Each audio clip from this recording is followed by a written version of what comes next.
Well, it's the political equivalent to me and the others watching this election, about 260 million people, of Christmas Eve. This is a crackling night.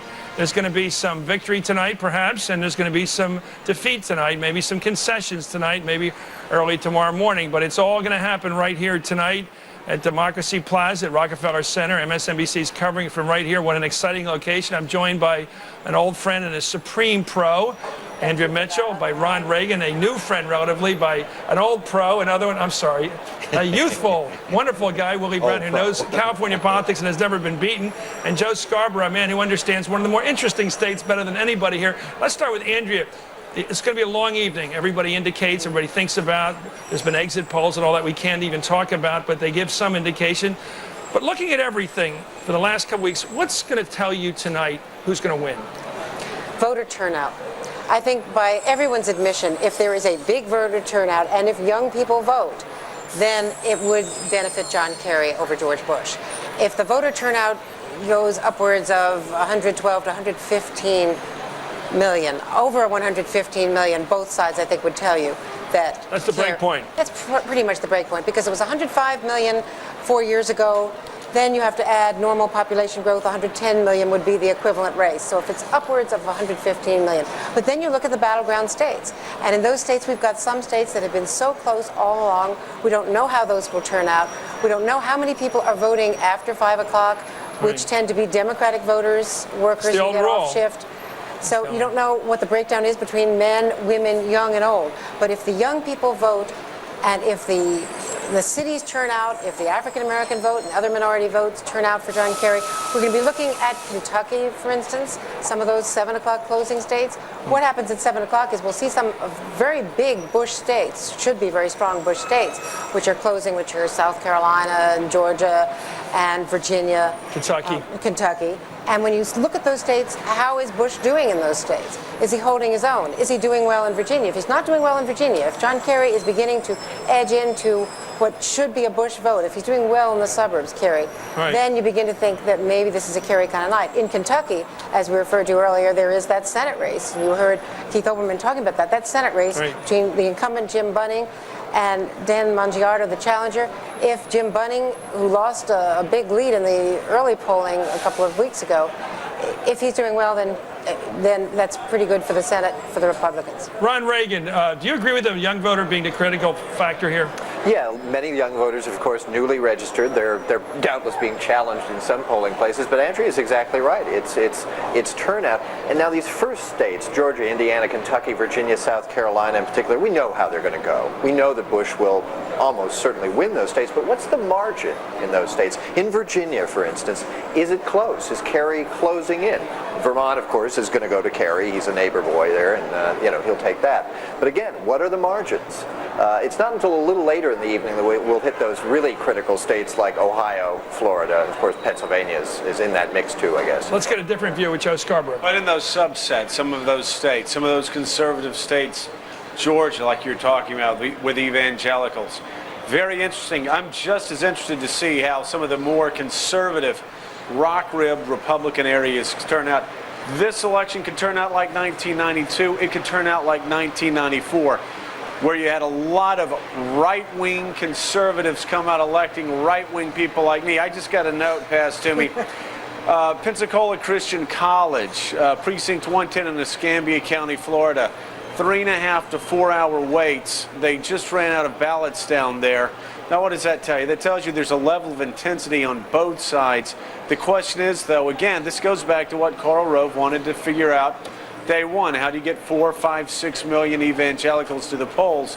So let's look at Virginia. Let's see how George Bush does there. If George Bush wins by a couple points in Virginia and he doesn't carry these conservative areas as well as he should have, it could be a long night for him. They've got to get people excited. Not just in the states that, like Florida, that they carry. I mean, we're going to learn a lot at 7 o'clock. So this is a battle between the culturally conservative people in the country that don't always vote, and young people who may have a problem with the war in Iraq, who don't always vote, never voted before. That's the battle. Well, I think it is blue state versus red state, as we've always said. I always talk about flyover space, but they're cultural values. It's just like You know, Pennsylvania is such a wonderful state because it's about 3 or 4 different states.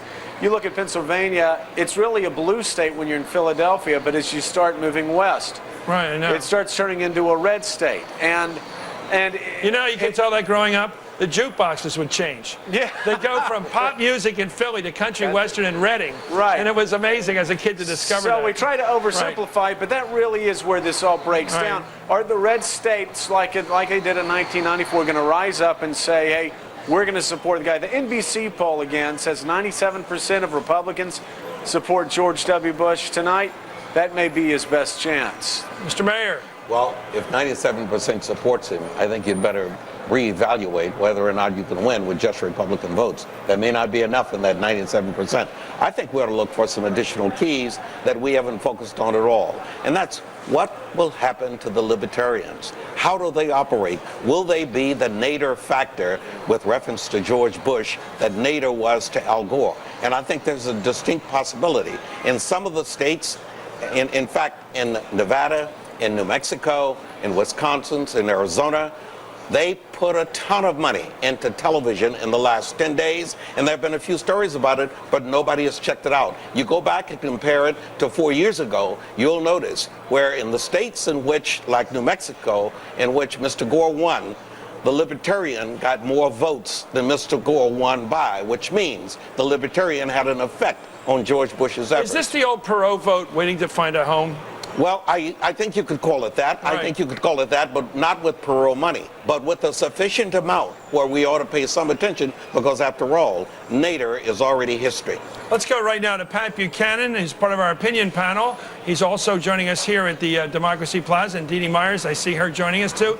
Dee Dee, you first. You're watching. You're looking at the tea leaves tonight at 7 o'clock. We've got 6 states to call, and then the big one, Ohio, at 7:30. What are you looking for?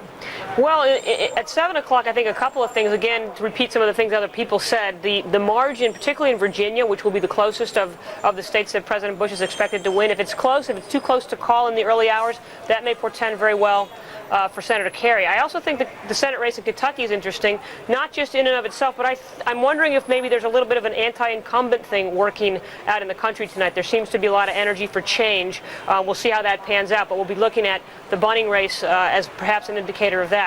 In Ohio, not only will we be looking at Cuyahoga County, which is a traditional Democratic area, but there's a couple of swing counties, Stark County and Montgomery County, which tend to be bellwethers. President Clinton won them both in 1996. President Bush won Stark County in 2000. How will those go? That'll be very interesting. And of course, in Florida, we're looking at the I-4 corridor, which goes up the middle of the state, where there's a lot of new voters there. It may cut into the president's lead in the northern part of the state. So I'll be looking closely for numbers there, as well as the rest of that state. Okay, Patrick, what are you looking at? What do you see in your big eye and big history bringing into this campaign? Well, I'll tell you, Chris, I took a nap after I did IMUS this morning, and when I initially got up, the Dow Jones was in very healthy shape, about 80 points up, and the NASDAQ was rising. A couple hours later, after a sandwich, the whole thing had gone wobbly. I think some of the nervousness that maybe that folks see at the White House, obviously the investor community saw. I agree with the folks who say, take a look at the margins in those southern states which are going to go for Bush at 7 o'clock. But if the voters are coming out of northern Virginia, that means one thing. If they're coming out of central southern Virginia, another. Of course, northern Virginia, where I live, is more heavily or more evenly Democratic. But Chris, it all comes down, I don't care, talk about turnout, minority vote, women voters, how long the lines are. If Bush holds Ohio and Florida, which are dead even on all the pre-election polls, if he holds those two, it is hard to see how Kerry gets uphill and wins. I don't care if he wins the popular vote. If Bush loses both of those, he's gone. If he loses one, then we are in the Minnesota, Iowa, Wisconsin, New Mexico bin, if you will, and the president would have to make up about 10 electoral votes there. So I think Ohio and Florida and Pennsylvania, which we'll know at 8 o'clock, and we may be out of here earlier than you think. Why did you suggest in your commentary there that there's a possibility that John Kerry would win the popular vote but lose the electoral? What made you say that? Because the long lines, the energy, the talk of good turnouts in California and New York, heavy Kerry states, as I mentioned the other night, Chris, if you take Illinois, New York, and California, 3 of the 4, I believe, 3 of the 5 largest states, they're going to go overwhelmingly for Kerry, but they're blue states. And so you can win huge popular votes there, and it doesn't help you win the election. Whereas I think in some of these other states, if the president wins these 2 other big states, Ohio and Florida, very narrowly, in the 5 big ones, he might have lost hugely in the popular vote, but he might still be the next president of the United States. Well, maybe about 2 o'clock this morning, we're all going to be wrangling about the same kind of sets of numbers you're so far ahead of us on. But look, I'm going to come back with Andrew and everyone else after this break. Our big thought tonight and the moments ahead is looking at that first real sample of the election tonight, a real piece of actual voting at 7 o'clock. Let's come back and talk about it, and let's get those results at 7 here on MSNBC at Democracy Plaza.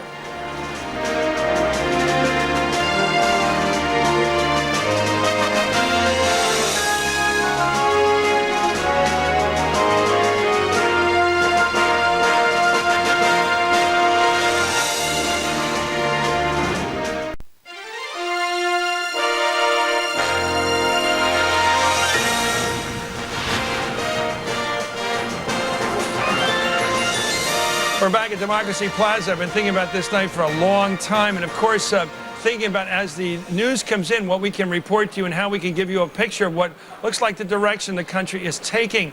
You know, Andrea, we're looking right now at the results we're going to get in just a few minutes from these states. Indiana, reliably Republican, right? We all agree? Reliably Republican, historically the most Republican state in the Midwest.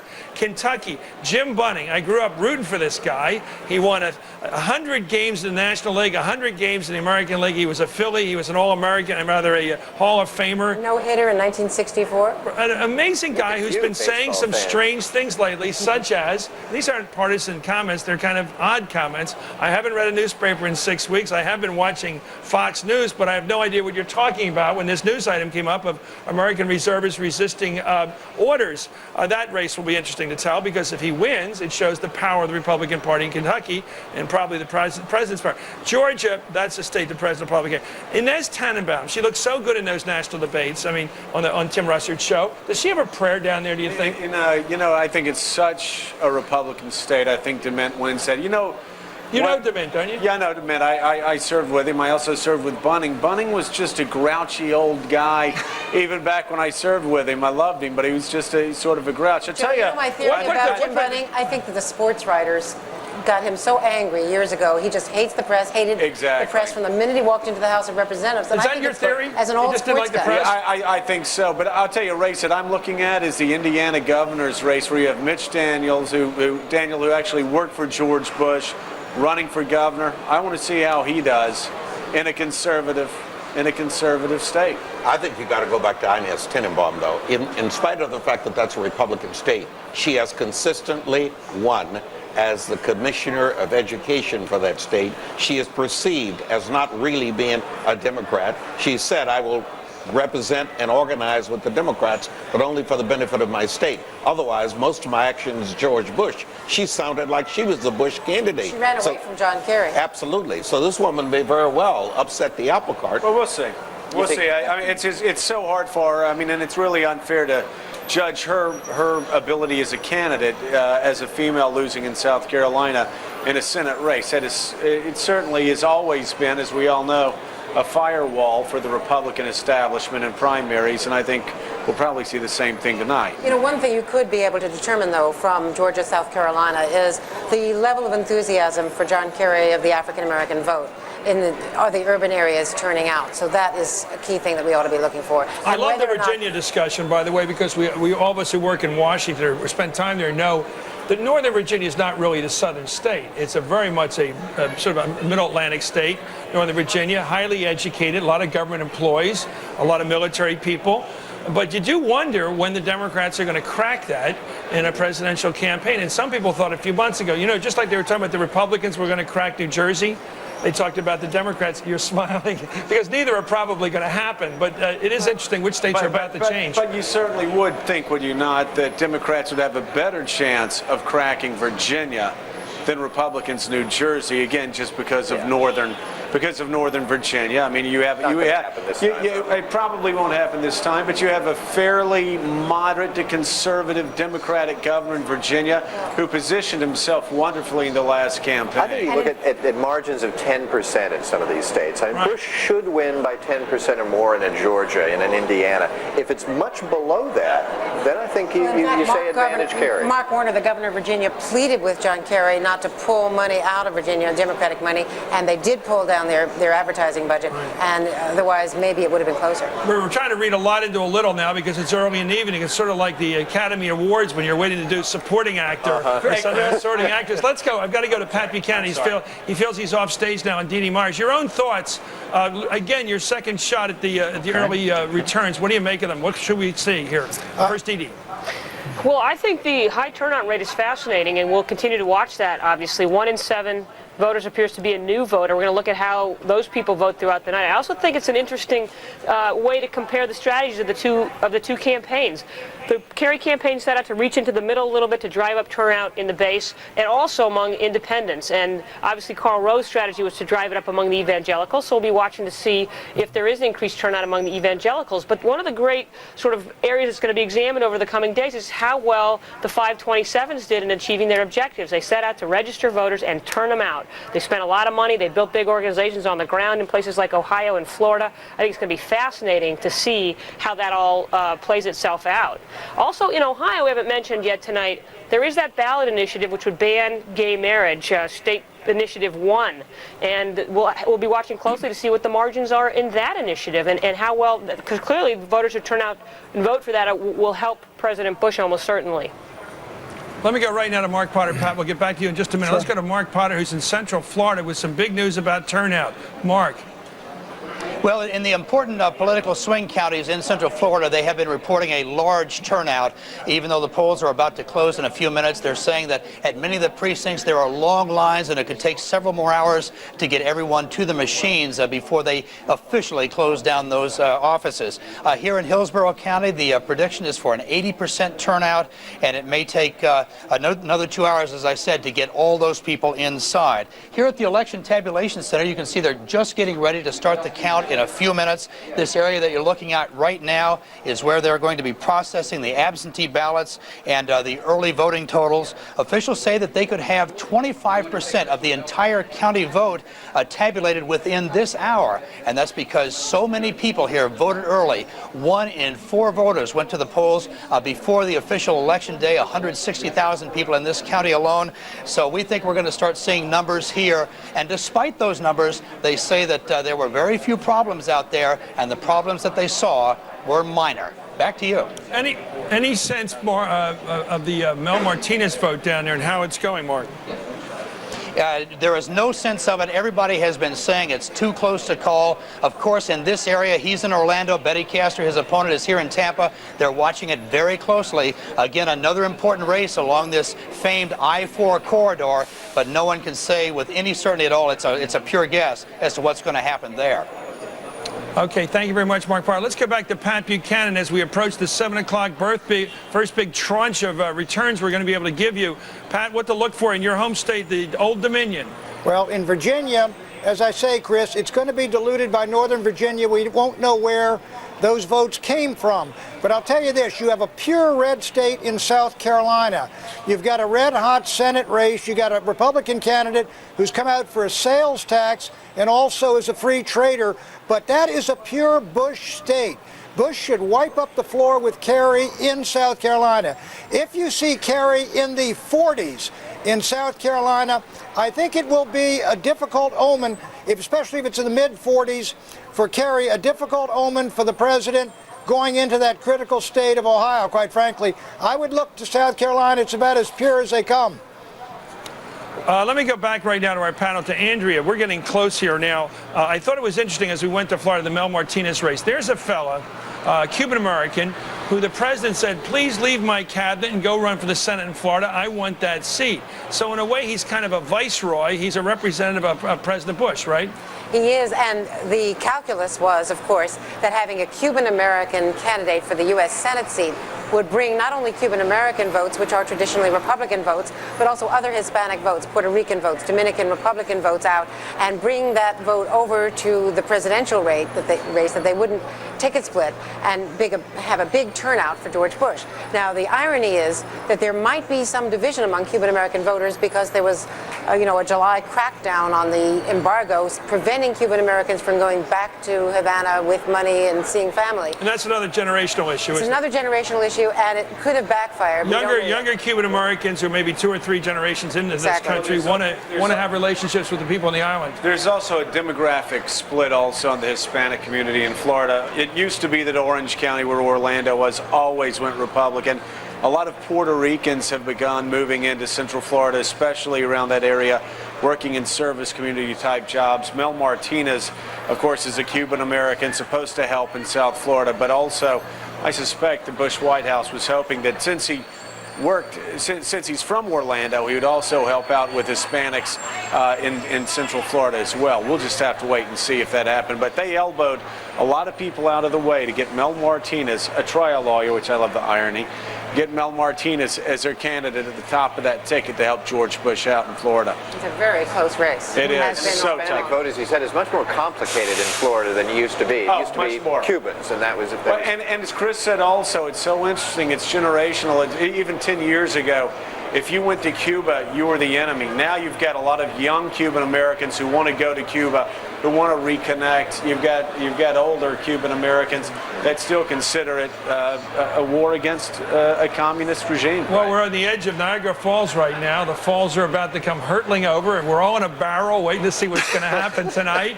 because it is one of those great presidential elections where it looks like more than ever, more people participated. We're looking at the states we're about to call here. Hopefully, Georgia, Indiana, Kentucky, South Carolina, Vermont, and Virginia. We're going to come up as our coverage continues right now from Democracy Plaza.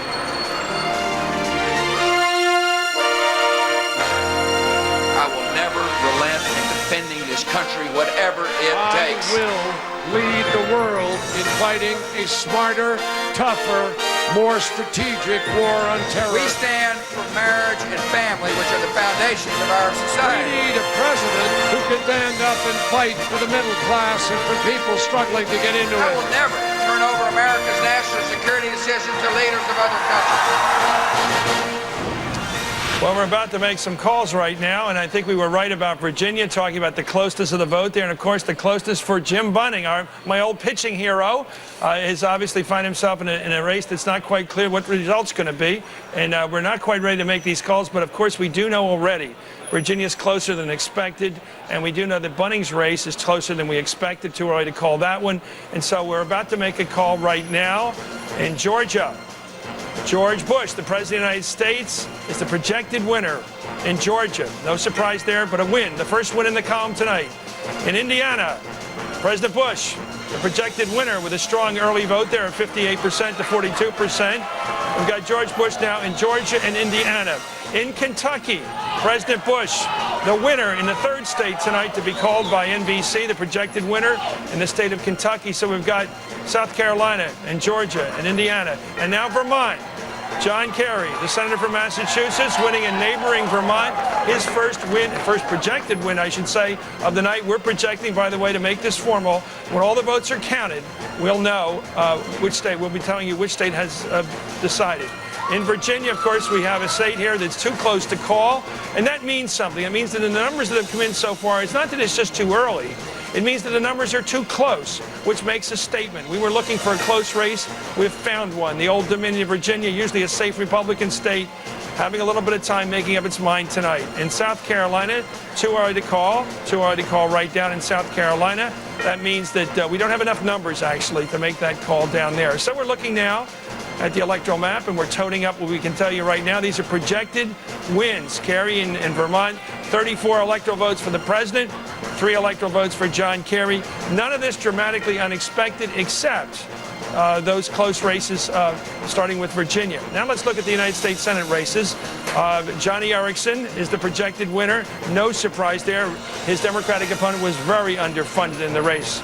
That's Johnny Isakson winning, a projected winner in Georgia. In Indiana, Evan Bayh Right now, we haven't made a call. We are making a call. Evan Bayh is the projected. He's the Democrat, of course, winning re-election, a very popular guy there, a moderate Democrat in the state of Indiana. And now Pat Leahy, a man who's had a very sharp attitude towards the incumbent president, and of course we know the vice president. We know about that little duel at the vice president's desk in the Senate where bad words were used. Well, Pat Leahy has been, according to our projections, re-elected today in the little state of Vermont, where also the president did very well today. And as I said before, too close to call. This is very interesting. Jim Bunning, who I said was a star pitcher, a Hall of Famer in both major baseball leagues, won a very close race last time. Here he is with 19% of the vote in, finding himself in a race too close to call. That's a very big issue right now, very significant. In South Carolina, boy, this is powerful, too close to call. Inez Tenenbaum is apparently doing well enough to keep this race a bit up in the air early in the evening tonight against Jim DeMint, the U.S. congressman. That was the last of our announcements to make, our declarations. Let's go right now to Keith Olbermann for other calls. Keith. Let's look at that change in the balance of power. As you saw, the races that we've called in the Senate so far, only one involves the change from one party to the other.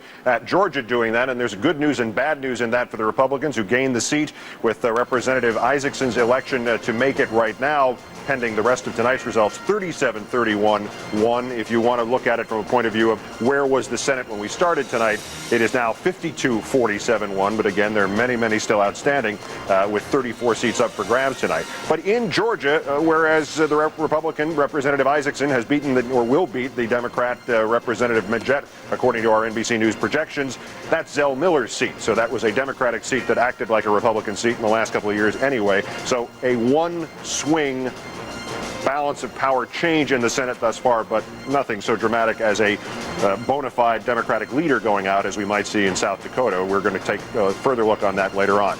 Here are some early projections on the governor's races, and it's too close to call and too early to call in Indiana with just 4% of the vote in between, as Joe Scarborough mentioned earlier, the incumbent Joe Kernan and the former OMB director Mitch Daniels. Also too early to call in Vermont, although we do have one caveat on that, between the mayor of Burlington, the Democrat Clavell, and the incumbent Republican governor Jim Douglas. There is a 50% rule there. That is why that one is being adjudicated as too early to call. One of those 11 definition of marriage propositions is already pretty much in.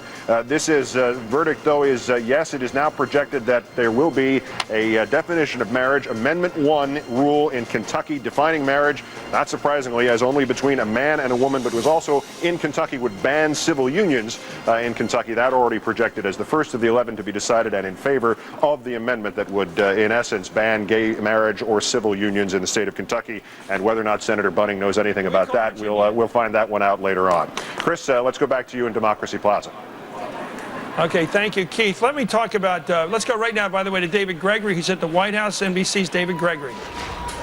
Chris, let me give you some sense of what's happening here at the White House. The president is inside the residence with family members, his parents, his daughter, some close friends, and his top political strategist, Karl Rove, inside the residence. Meanwhile, in the Roosevelt Room, just off the Oval Office, his advisors have their own campaign war room aside from the campaign headquarters. This political operation tonight, Chris, is in overdrive. Right now, there is some level of discouragement among top advisors about a recent narrowing of polls in recent days, and that's why they're kicking things into overdrive tonight. Sarah gets going on talk radio in the battleground states. Calls going out to volunteers in the battleground states to keep the vote out. That is what's most important right now as they start to watch the voting actually come in, the votes actually come in. They want to try to drive up their vote and pay extra special close attention to the margins of victory for Kerry in those areas where they know he's going to do well in states like Florida and Ohio. The president has personally been in touch with his top campaign strategists at campaign headquarters in Northern Virginia. There is a sense of agreement right now that there is a tightness in the race that they've seen before, back in 2000, and they've seen throughout the final days of this campaign. So it's tense, but this fight is on, Chris.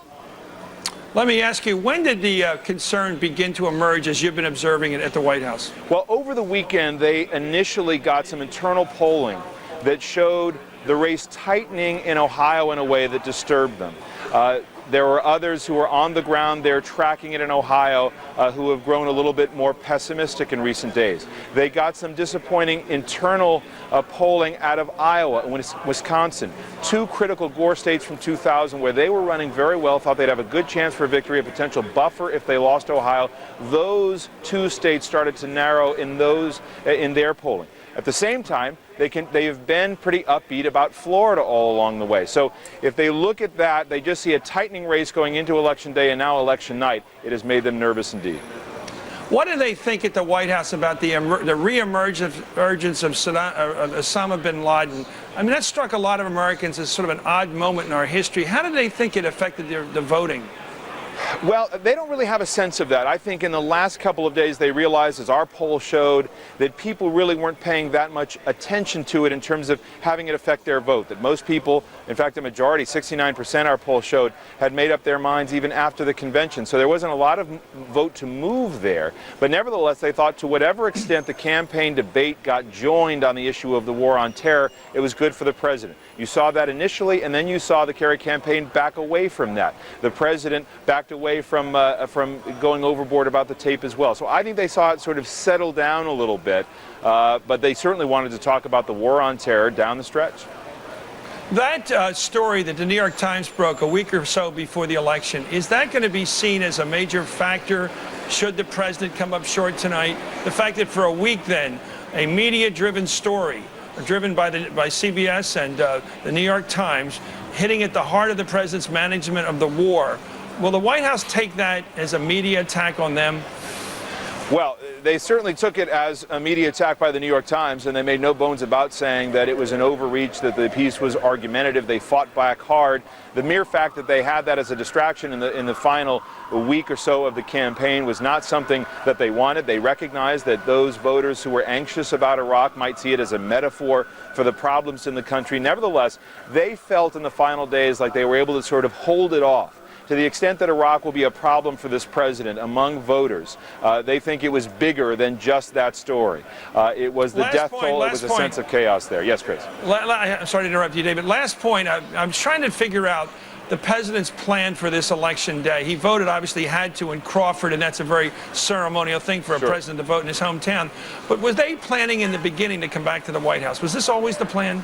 Yes, it's always been the plan, is my understanding. I think what you saw, though, were late ads in terms of a visit to Columbus, Ohio, to thank volunteers, get the vote out. They even wanted to do satellite interviews with 4 Florida markets to get that vote out. They were going to do them on Air Force One. In the rain in Ohio, we were on board waiting. I was traveling with him today. They had to scrub the whole plan because in the rain they couldn't hit the satellite and they had to cancel. Okay, thank you, David Gregory at the White House. Let's go right now to Lisa Myers of NBC. She's at Bush Cheney headquarters trying to figure out, or they're trying to figure out, and she's reporting on it, what's going on with these absentee ballots. Lisa. Hi, Chris. Well, so far they're very concerned about the timing of the counting of the absentee ballots in Florida. The Bush campaign believes it has an advantage of 150,000 to 200,000 votes over the Democrats among those who cast absentee ballots in Florida. They had heard from the supervisor in Miami-Dade County that they may not cast the Republican absentee votes there, which are at least about 98,000 votes, that they may not count them until Thursday. So the campaign is quite concerned, talked to the Secretary of State, and is trying to get that problem fixed.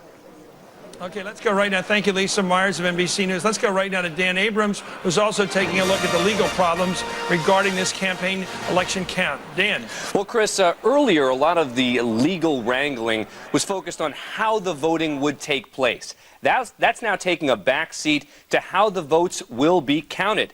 And there are a number of issues that have just come up really in the last hour. In Pennsylvania, considered certainly a swing state here, the Secretary of State, a Democrat there, has ordered that 2 polling places in Lackawanna City, Pennsylvania, be kept open an extra 40 minutes and 67 minutes. That certainly will cause some controversy. We don't know exactly why that order is in place, but it is. We'll certainly continue to follow that. Also, the issue of absentee ballots in Philadelphia.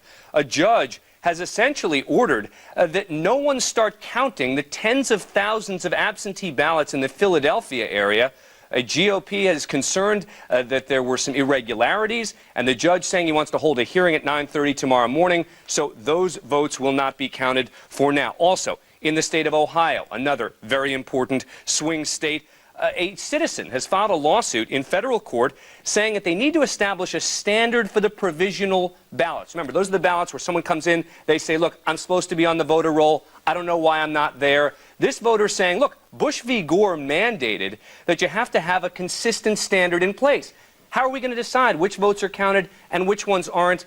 This person going to court and saying that the Secretary of State should be forced to have a consistent standard. Chris? Okay, thank you very much, Dan Abrams. Let's go back right now to the panel here, and a very large panel, and talk. John Funda's joined us across the street. John, this problem in Cayuga County, we talked about it before. The problems in Philadelphia are historic. They go on. Do you think that this is the kind of thing that's going to hector our political process for cycles to come? We can't get an election because there's just too many states that have too many problems. Well, I think Florida 2000 was a Rubicon, Chris. I think we crossed the line between just having the election end on election night and possibly it going on for election week or election month if the margin of victory of the winning candidate is not within the margin of litigation. That's the issue. And as long as it's close, you have 10,000 lawyers for Kerry, 4,000 lawyers for Bush. Lawyers litigate. That's what they're trained to do. And I think that we have a danger if, for the second election in a row, if the election is taken away from the voters and put partially in the courts, I think cynicism and I think despair about whether elections are meaningful will only increase dramatically. Let me go right now to Mayor Brown. This problem of voter morale, I think, is serious. I mean, if you go out and wait for 3 hours, then you're told at midnight, you stay up like you're watching, again, the Academy Awards, and it's getting a little tiring. You go to bed and you're reading the papers and you watch the Today Show or whatever, and you say, darn it, I voted. How come we don't have a president? Is this going to demoralize the people? I don't think so. I think for the people, for the first time, great numbers of people are participating, and I think they will, however, ask questions. How is it that the standard, let's say in California, seems to be different from the standard in Ohio or Florida? Why can't we get one consistent process? I have an ATM card. I can use my ATM card in New York, Hong Kong. I can use my ATM card all over the world.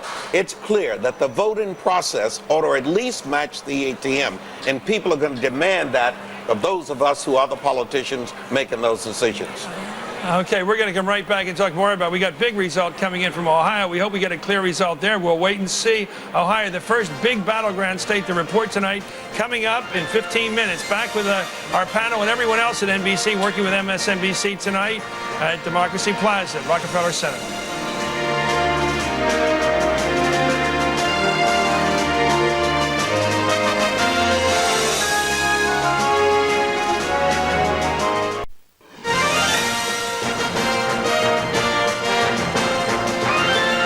Something rather dramatic now. Look at that building. That's 30 Rockefeller Center here in New York, the head of NBC News and all of NBC, I should say, overlooking the skating rink. And we're watching the electoral vote tally as it climbs up the wall there. And don't be fooled. It's going to apparently be a much closer election than these numbers suggest. But we've got 3 votes from Vermont for John Kerry and the other votes, of course, for the president. We're also, if you look down on the ice there, where everybody likes to come and watch the beautiful skaters because they are pros, some of these people here.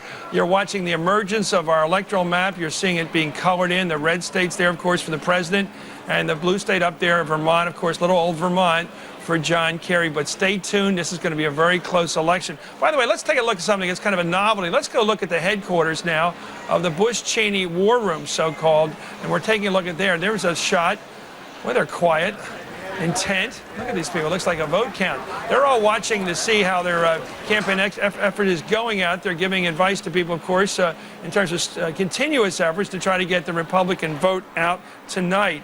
Andrea.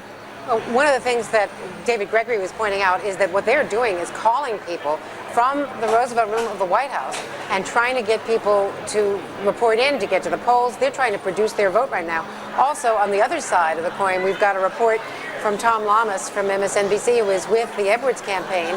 And John Edwards has held on his airplane in Orlando rather than flying up to Boston to rejoin John Kerry.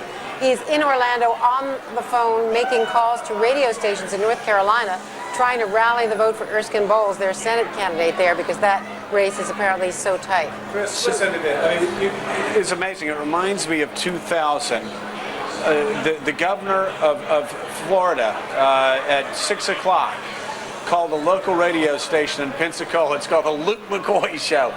And the governor told people to get out and start voting, that Florida was going to be closer than they could ever imagine. And people literally, again, started going out there. A lot of people learned from 2000 that those last second pitches made all the difference in the world in Florida, and now we're seeing it repeated in state after state. So you're to tell me, Joe, there are actually people, and Andrea, who are sitting home all day during the most important election of their lifetime, and they get goosed about, 10 minutes before closing time, and they say, okay, I guess I will vote. I mean, who are these people? I'll tell you who these people are. These people are a single mother who woke up in the morning, their kid may have been sick, and they had to take them to daycare, and then, when they had to come home early, threw up all over them, so they can't do something. I mean, you know what? There are a lot of people out there that don't live and breathe politics 24 hours a day who really care. Why do they go when they're called then? Because again, it's just that final push. Sometimes you learn, especially if they're called by somebody that you know, that final push, and they say, maybe my next door neighbor can take care of my baby girl, and I'll go down and I'll cast a vote that's going to make a difference in her life. You've been involved in these polling operations. Yeah, Chris, and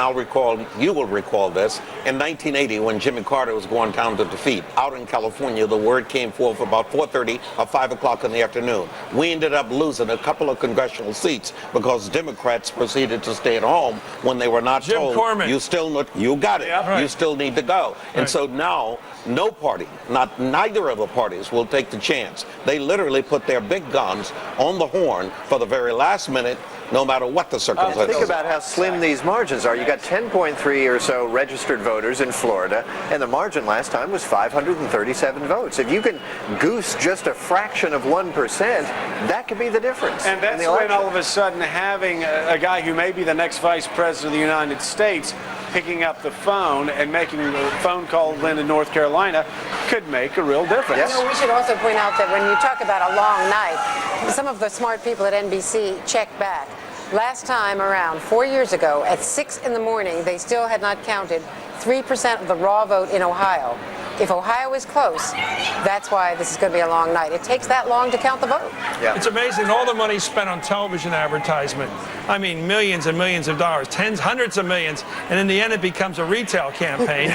It's like calling it, would you buy my Fuller brush, please? I'd really like you to come over to my gas station and buy some gas. It's pretty old is new again. It's pretty primitive. Let's go. Let's get Didi and Pat. Pat, join us. This kind of polling operation at the last minute is kind of stirring in a way. It shows that individual votes matter. Well, I think it does, Chris. It certainly does. I think the story Joe told just now is critical. After Florida, I think everyone, but especially in those swing states, and of course, I think by now they all know this. I mean, we've covered this wall to wall for close to a year. I think this country, especially in the battleground states, is really attuned to the importance of it. Okay, let's talk about the election right now. We've got an intense set of reports coming up right now at 23 after the hour. Brian Williams is going to come. We'll be having in a moment. We're going to hear from Brian Williams. Now, you know that one thing people are learning over these election cycles is that in addition to the actual polling, the networks do a lot of interviewing of people as they vote during the day to try to find out so that the next day they can report in the newspapers. This is the primary purpose of it, and on the networks. What were people thinking? What were the messages they're trying to send? For example, where do people stand on the importance of terrorism? Where do they stand on the issue of whether we should have gone to war with Iraq? Where do people stand on abortion rights? How are women voting compared to men? Is there still a gender gap? And those are the kinds of things that Brian Williams of NBC News has his hands on right now. Let's go to Brian. Brian, what are you learning so far from the exit polls tonight? And Chris, don't forget the history books that you and I love. They will be filled with all this data when they're printed. Here in our tracking center, we are right now looking at the very basic question: what's the mood of the electorate this year? It's been as close as an election can get all along. We know that. And some of the first numbers we're getting now from our NBC News exit poll are bearing that out in terms of how President Bush is handling his job and about the direction of the nation in general. On the crucial, is the nation headed in the right direction or on the wrong track question, 50% of the voters think the nation is on the wrong track, while 47% think we are headed in the right direction. Now, 4 years ago, we hasten to add, the mood was much brighter, with 2/3 saying they were pleased with the direction of the nation, given the Clinton economy and pre-9/11. As for President Bush's job approval, voters are still very closely divided on this. The president does make it above the halfway mark, and not all surveys lately have put him there. He just barely makes it 51, 47 disapproving of the president's job performance overall. One last note on the big red state, blue state partisan divide on the president's job performance. It's about as wide as it could possibly be. One pollster said it was as sharply divided as it has been since the start of modern day polling. 92% of Republicans give the president approval, a thumbs up, while 84% of Democrats give him a thumbs down. That's why they're red, that's why they're blue, and Chris will keep going through the numbers here tonight. Thank you very much, Brian Williams. We will be back with you throughout the evening. Let's go right now to David Schuster, who's in all-important Miami, Florida. David. Well, Chris, while the polls in most of Florida have closed, of course, they're still open in the Panhandle, but both parties at this moment now saying that in South Florida, where there's so much chaos 4 years ago, the election today has been clean, and they have now begun the process of tabulating the votes. There's a center here at the Miami-Dade Election Office where they actually are waiting for the cartridges from the e-voting machines to be called in. There you can see some of the officials moving into the office where they will start the process of counting the votes. Again, a clean election here in South Florida. Chris?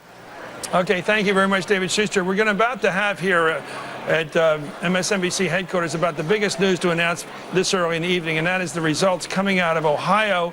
There's three possibilities. We could call it too close to call, too early to call, or we could give you an NBC projection as to who's going to win the state of Ohio. It's a very hot announcement. Stay with us. We're going to come right back with Ohio.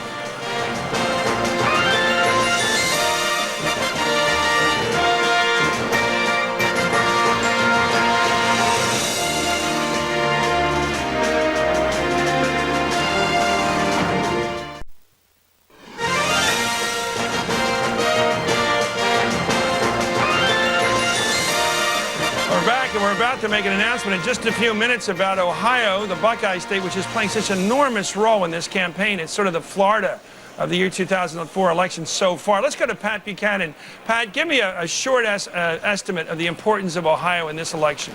Well, let's do this, Chris. If the president loses Ohio, he goes from 278 electoral votes back to 258.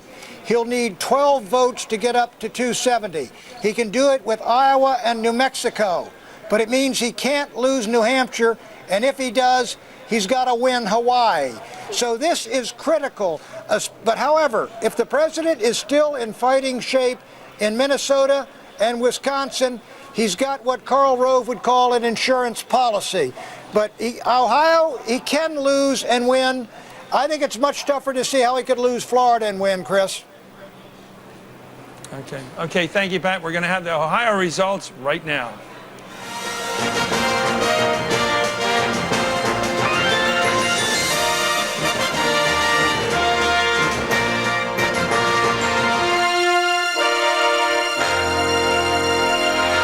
America shows uncertainty or weakness. In this decade, the world will drift toward tragedy. Saddam Hussein didn't attack us. Osama bin Laden attacked us.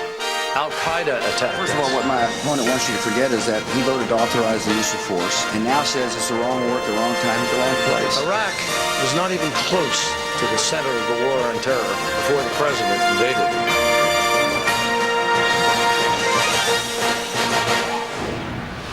It's 7:30 in the East. Let's go right now to the states in which the polls have just closed. Ohio, North Carolina, and West Virginia. We're going to be getting the results in just a minute.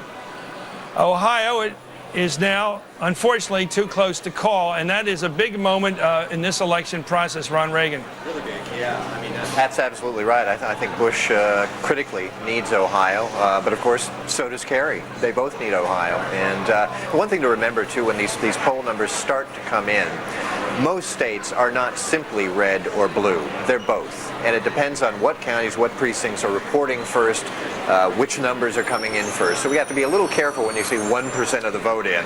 Let's go with the other calls right now. That was Ohio, too close to call in the presidential race. In North Carolina, too close to call in the presidential race. Now, that is interesting bit of information. The North Carolina vote had been expected to be a strong and early win for the president. It's not that case at all. North Carolina is too close to call, the Tar Heel state. West Virginia. Well, this one is too early to call. That's a function of how many votes we have now, to count right now.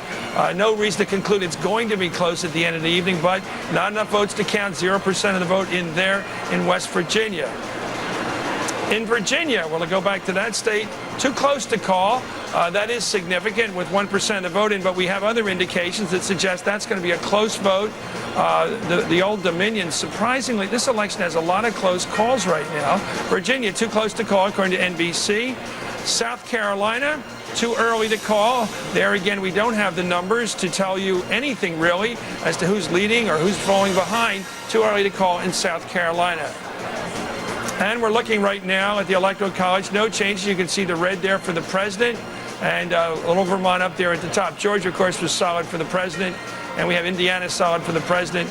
And we have West Virginia. Anyway, we're going to come back and talk about that. But the best, let's take a look right now at the close races in the United States Senate right now. In Ohio, George Voinovich, the former governor, the veteran politician in that state, according to our projections, will be reelected when all the votes are counted in Ohio. So that's one clear result already coming out of the Buckeye State.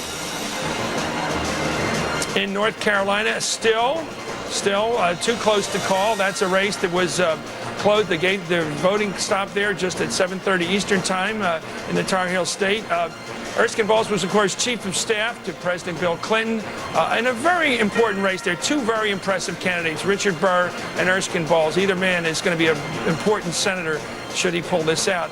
Still too close to call in Kentucky, and that is very significant with 40% of the vote in an early count and a lot of count already, 40%. And Jim Bunning, who a week or two ago, I think we can all agree, was expected to win by 10 points at least, finding himself in a real horse race with Dr. Mangiardo. Very close. It depends, of course, in that state, like it does with others, where the vote's coming in from. That could be a city vote, not a rural vote. South Carolina, another one. There's another heroic contest going on. Inez Tenenbaum, the Democrat, who has accepted many of the president's positions on issues such as the war, etc., in many ways doing what often Southern Democrats do, and that's accepting the leadership of the president, if it's a Republican president, on conservative issues. Let's go right now to Chris Jansing, who's in Cleveland, Ohio, one of the states that we just can't call yet. It's too close. Yeah, nobody here is ready to call it either. I got to tell you, Chris, I've been talking to top officials in both the Kerry and the Bush campaigns here in Ohio. They've been nervous all day. They've been telling me almost consistently for 6 or 8 months now that they thought this was going to come down to the wire and it would eventually be a ground game. Now, here's what's different from 2000. Remember, this is what Democrats call the tragic mistake by Al Gore. He was down double digits, so he basically pulled out of Ohio about a month before the election. He ended up losing by just 3.6%. It taught the Democrats a lesson, but also the Republicans. What they believe is that the reason the Democrats were able to close so close and make them nervous is because they had a superior ground game. Karl Rove and Ken Mehlman were determined that was not going to happen this time around. They have worked on this for 4 straight years, and both sides told me earlier tonight that they are even surprised at the success of the ground game on both the Democratic and Republican side. That's why even in the cold, in the rain, we've seen lines of 3 to 4 hours, people waiting, not getting out of line. Both sides think they have done what they set out to do years ago here in Ohio, and as a result, this race is too close to call. Both sides right now, Chris, very nervous.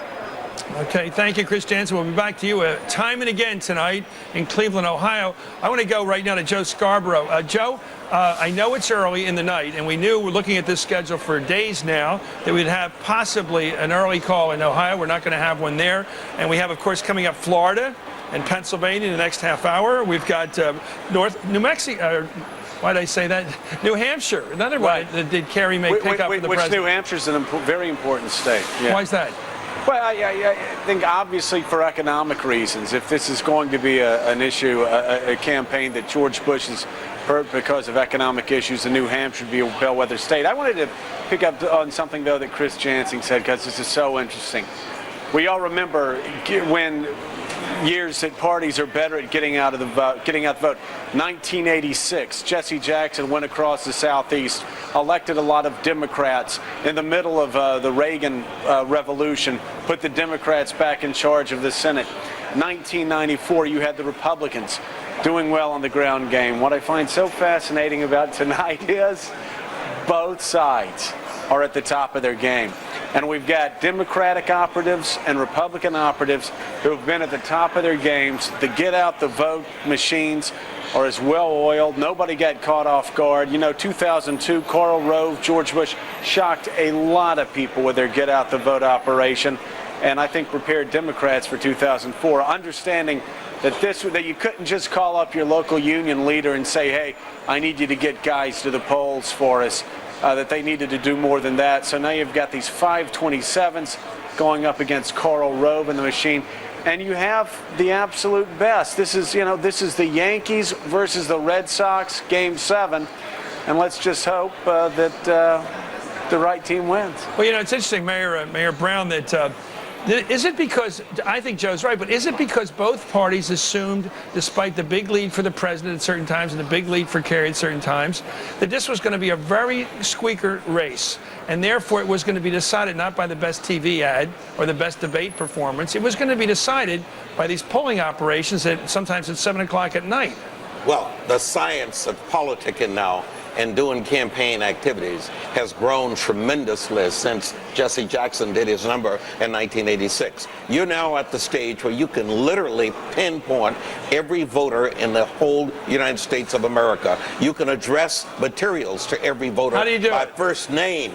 People don't like to hear this. I know that, but it is a reality. But you know what's so interesting? And I talking to friends that do campaigns, and what's still interesting is the most important thing is somebody knocking on your door, handing you a piece of literature, and say you need to get out tomorrow and vote for Senator Kerry or vote for George W. Bush. That's what's going on all over But they America. know more than just where you live. They know how you think. They know how you think. They know where your kids go to school. They know what you eat for dinner. And believe me, you have to have talented people. Karl Rove's people are talented, and the 527 people are talented. The Democrats are talented. You can't send just the old union leader. You've got to send a guy who will know that he's looking at Chris Matthews, not Joe Okay, Scarborough let's really scare people early this evening. We're all watching, so they really know how bad it really is. What would they know about somebody like yourself if you weren't a public figure? They'd know where you buy your clothes. No, they would know better than that. They would probably know exactly where I go to church. Right. They would know where my kids go to school. Right. They would know who my friends are. They would know How would they know that? Because we do the research. The politicians now keep a memory bank. They really do keep a whole tally on everybody. They know if you have season tickets to the Giants baseball game, if you are seated near Ronald Reagan, who Ronald Reagan is. Come on now. I hate to kill Hamlin the first act, but let me tell you something.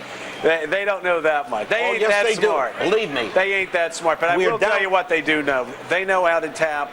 Joe, where you go to church, that's correct. You're thinking congressional, you're thinking U.S. Senate. I'm talking about legislative races. The common denominator, the lowest common denominator politically in this nation would be people who run for state office, people who become a representative. And believe me, they are your retail politicians. They're almost just like mayors. They know people by first name, what church you go to, when your kid is graduating. You get a birthday card, you get a bar mitzvah card, you get attendance at funerals, you get the whole bit all year round. You get a flag day, you get a white feather day, you get everything. And believe me, all of that goes. It's an outgrowth of marketing technology. No question. Same way they can sell you soda pop and anything else. Same technology. Let me tell you, neighborhood by neighborhood, block by block, address by address. They also know what petition you sign. They know exactly what petition you sign for an initiative that may go on the ballot. They make some conclusions from your signature on that. So it's nice to know when you get a nice, cheerful, what you think is a spontaneous call. We know that we share your values on the issue of abortion rights, and we just wanted to let you know that the candidate shares them as well. Get out and vote. Chris, one of the real techniques used in the early voting by both parties was having accumulated this data. Then they would know where to go to try to get the early voters that would be sure bets for their candidate, and where to stay away. So it was a way of avoiding. You don't want to disturb the enemy. Exactly. Let's go right now to Keith Oberman, who has some information about some big developments on the governor's races. Let's go down to Keith. Chris, yeah, there are 11 open tonight, and several of them are key, and we're ready to give you likely results on 2 of them. Let's go to the boards in West Virginia, where the Secretary of State, Joe Manchin, has been projected as the winner by NBC News over the former Army colonel and businessman Monty Warner. The Democrats, who had outgoing Governor Bob Wise holding that seat, now expected to retain it under Joe Manchin in West Virginia. To North Carolina, where incumbent Governor Mike Easley will get another turn as the projection go, although obviously there's very little vote to actually base this on, at least statistically. He will beat Patrick Ballantyne, the former state senator, as Easley gets a second term in North Carolina. In Indiana, Mitch Daniels, the former OMB director, trying to unseat Joe Kernan, who took over for the late Frank O'Bannon when he passed away last year. This is too early to call, and also just 13% of the vote in, and obviously fairly tight still with Daniels statistically ahead. Too early to call in Indiana. Vermont, again, too early to call because we have a 50% rule. And Peter Clavelle, the mayor of Burlington, the Democrat, trying to unseat the incumbent Republican Governor Jim Douglas. These polls closed at 7 o'clock in Vermont, but we're still calling this one too early to call. So 4 of the 11 updatable at this point. Chris, back to you at Democracy Plaza. Okay, thank you, Keith. Let me talk to the panel about that the question of Ohio. This one is going to decide a lot, isn't it? Pat isn't the only one who thinks Pat Buchanan this election could well ride on Ohio. Well, I think Tim Russert may have been the first to say that Ohio is the new Florida, and I think this year Ohio could be the new Florida because it is so critical to George W. Bush. He's got to win Ohio unless he does very well in the upper Midwest, in Iowa, Minnesota, there in Wisconsin. If he does well in those 3 states, then that would offset a loss in Ohio, especially with Florida as close as we expect and know it to be from all of the polling before Election Day, and especially with the inherent carry advantage in states like Pennsylvania. Let's face it, everybody's been talking about Minnesota, Wisconsin for a while. I mean, Minnesota's been breaking John Kerry's way for the past week. Wisconsin still may be close, so that's why if George W. Bush loses Ohio, he's going to have to pick up New Mexico, Nevada, which is still in the undecided column. But George Bush's numbers, it appears over the past few days, have been dropping in the upper Midwest. We're going to have to check. We'll come back. Excuse me, everybody. We're going to come back after this commercial break to talk about Ohio because we're going to get lots of new information coming up at 8 o'clock from Pennsylvania. We might make a call there. And also New Hampshire. These are states that are going to really decide this election, and it's all coming up in the next few minutes. We'll be right back from Democracy Plaza.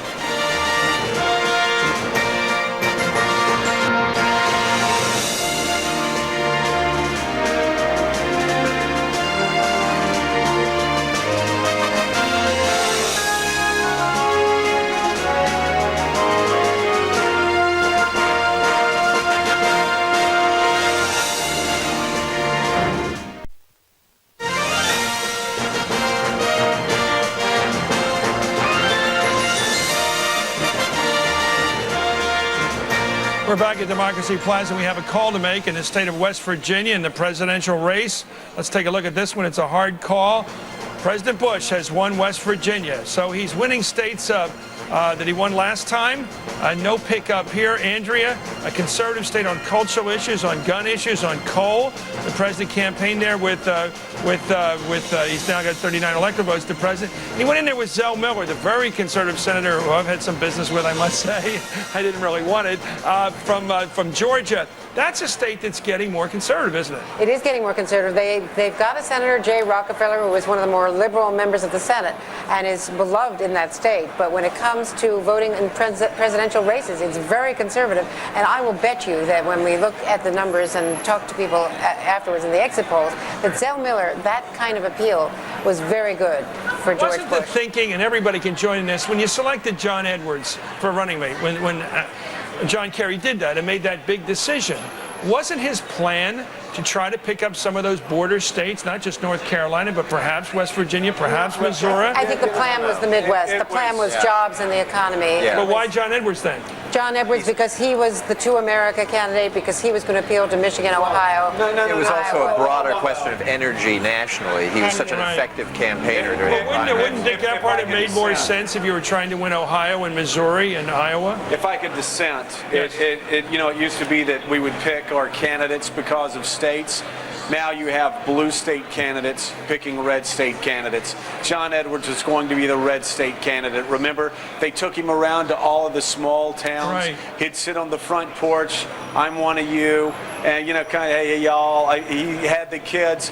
And so Has he been successful in any state so far tonight? You can expect he will. Well, you know what? North Carolina is still too close to call. Good point. So I think, again, it's so many people sort of scoffed, Republicans scoffed when John Edwards was first elected. They said why he couldn't even win his own state if he were running for Senate for re-election. Well, tonight we see that Virginia's still too close to call. North Carolina's still too close to call. I suspect in the end, George W. Bush will win that race. But at the same time, it is balancing a blue ticket with a red ticket member.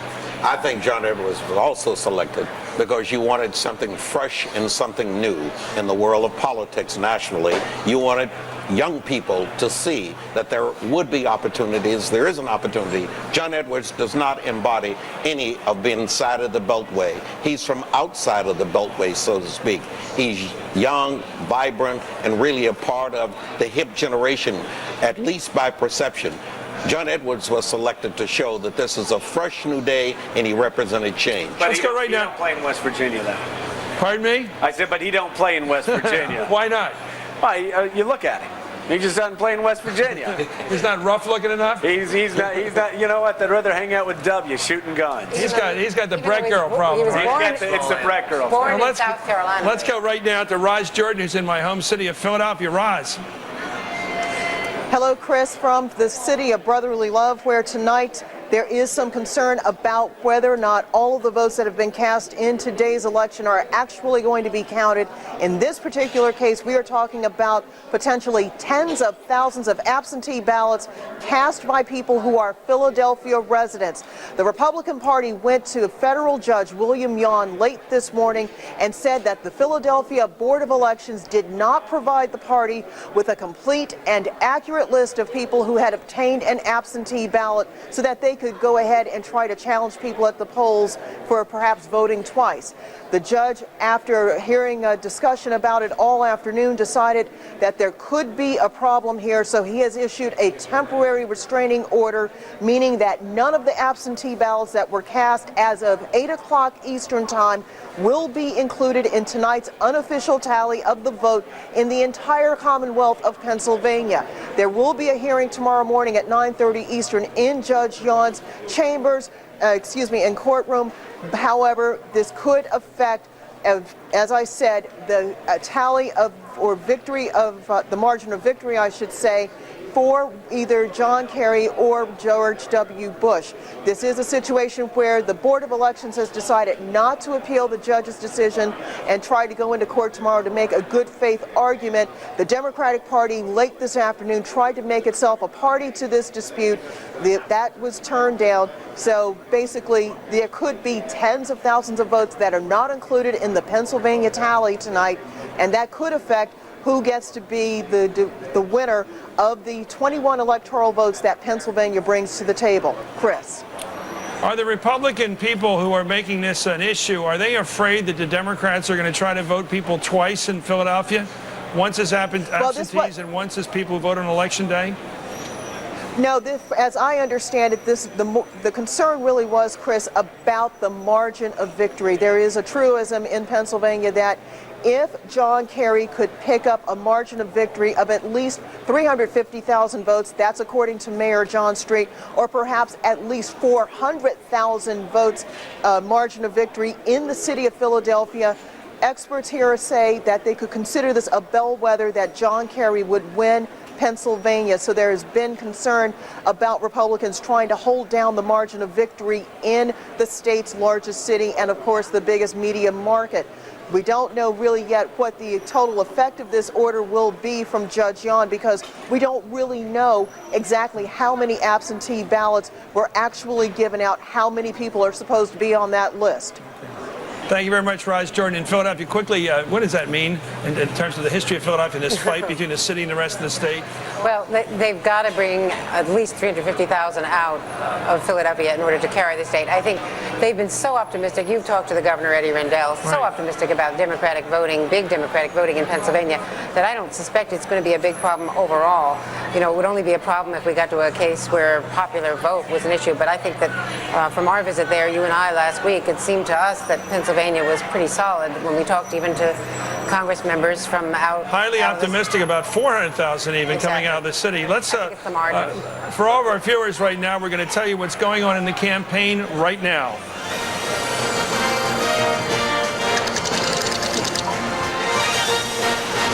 And what's going on right now in the campaign is going on in Ohio. Let's go to Brian Williams to analyze the exit polling. It'll tell you what's causing that conflict, that closeness of the campaign and the election count in Ohio.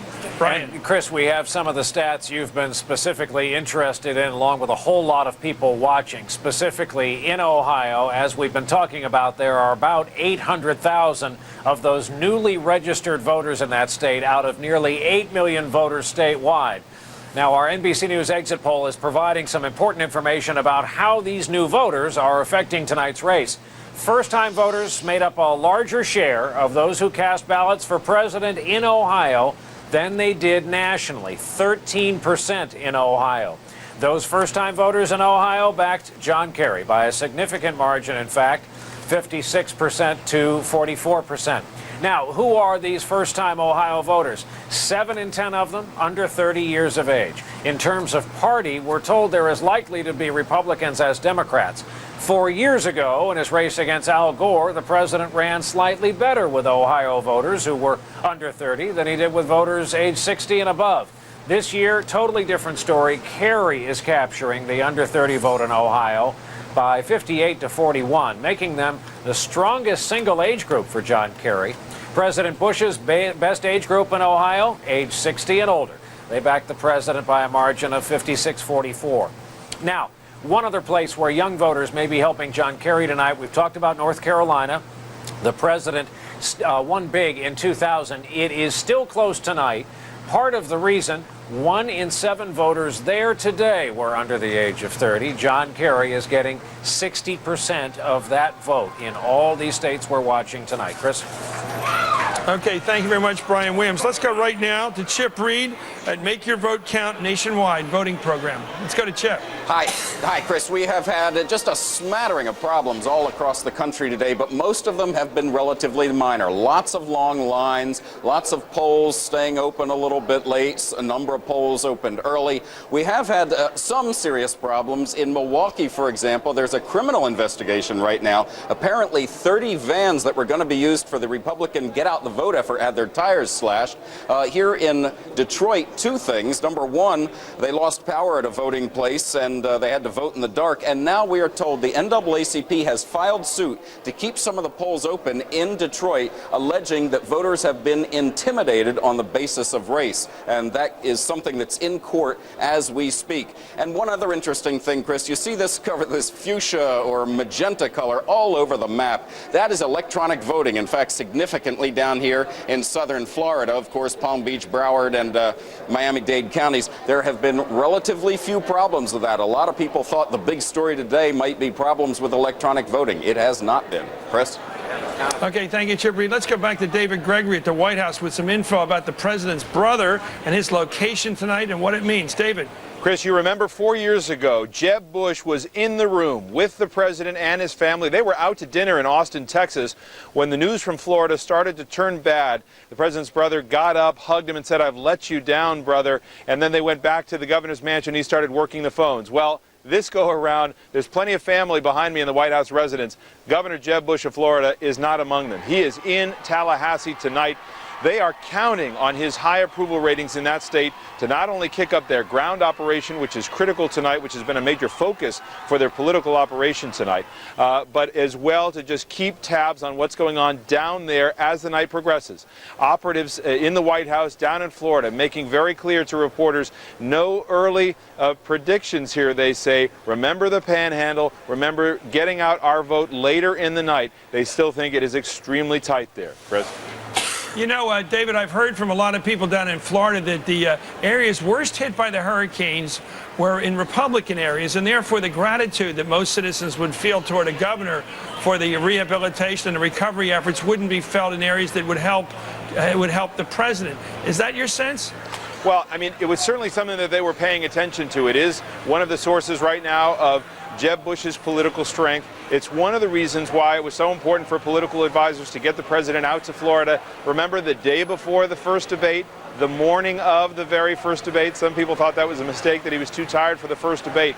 They take it very seriously that not only the president's brother, but even his presence there in a role that John Kerry can't match as commander-in-chief, as president, somebody who can deliver in a time of need, was very important.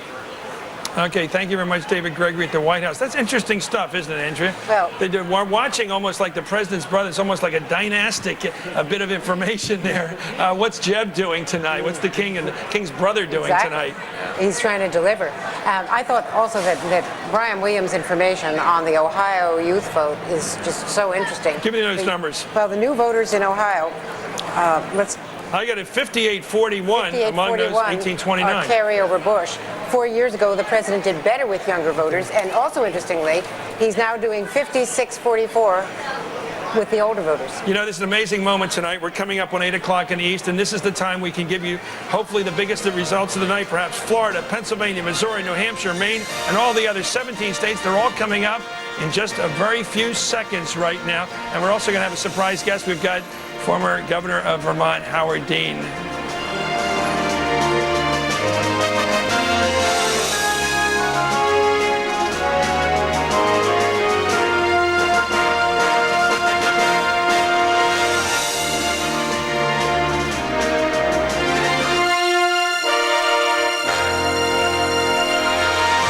Shows uncertainty or weakness. In this decade, the world will drift toward tragedy. Saddam Hussein didn't attack us. Osama bin Laden attacked us.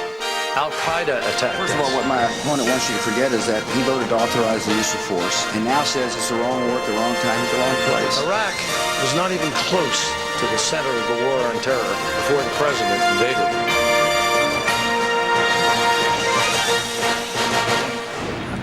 As promised, it's 8 o'clock Eastern time. Let's take a look at some of these results. We've got some calls to make. Also, once again, a state that's too close to call. Florida, no surprise. Ohio was too close to call. Florida's now too close to call. That's the big news of this hour. And we're finding a certain pattern here tonight. It's called a close election. Too close to call. Florida, with 16% of the vote counted, a difference of only 133,000 votes between the president and John Kerry. Too close to call the state of Florida. In Illinois, John Kerry has carried Illinois. His first big win of the night, not unexpected. That follows, of course, his victory in Vermont. Illinois, a big state in the big heart of the country. John Kerry, the projected winner. In New Jersey, a lot of talk right now. John Kerry, the projected winner in New Jersey. Boy, they were talking about that one for a while. The Republicans hoping to poach that from last time's list. New Jersey, projected to go for John Kerry. Tennessee, President Bush, projected winner in the volunteer state. George Bush, the President of the United States, is projected to carry Tennessee. Massachusetts, no surprise here. John Kerry has carried the Bay State, his home state where he's represented it for all these years in the United States Senate. In Maryland, another Democratic state going for, as projected here, and all the votes are counted. NBC expects that John Kerry will carry Maryland tonight. Connecticut, again. John Kerry, the projected winner in the state of Connecticut. No surprise whatever. That is a state that has been in the expected blue state calm all campaign long. In Alabama, again, no surprise. President Bush has carried, according to our projections, the state of Alabama today. Projected winner, the President of the United States in Alabama. In Oklahoma, President Bush projected to win that state after all the votes are counted. In Oklahoma, the Sooner State, again, no surprise. This is the red and the blue of American life we're watching here tonight. In Maine, again, another blue state for John Kerry, the Democratic challenger. When all the votes are counted, we project he will win the state of Maine. In Delaware, another bellwether state. This is a bellwether state, but usually Democratic.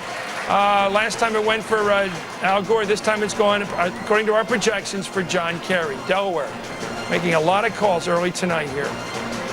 Let's take a look at the District of Columbia. Absolutely no surprise, heavily Democratic.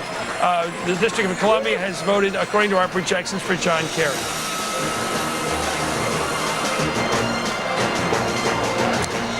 Too close to call again. The big story right now of the hour, Florida, which decided last time's election and put President Bush into the White House thanks to a Supreme Court ruling.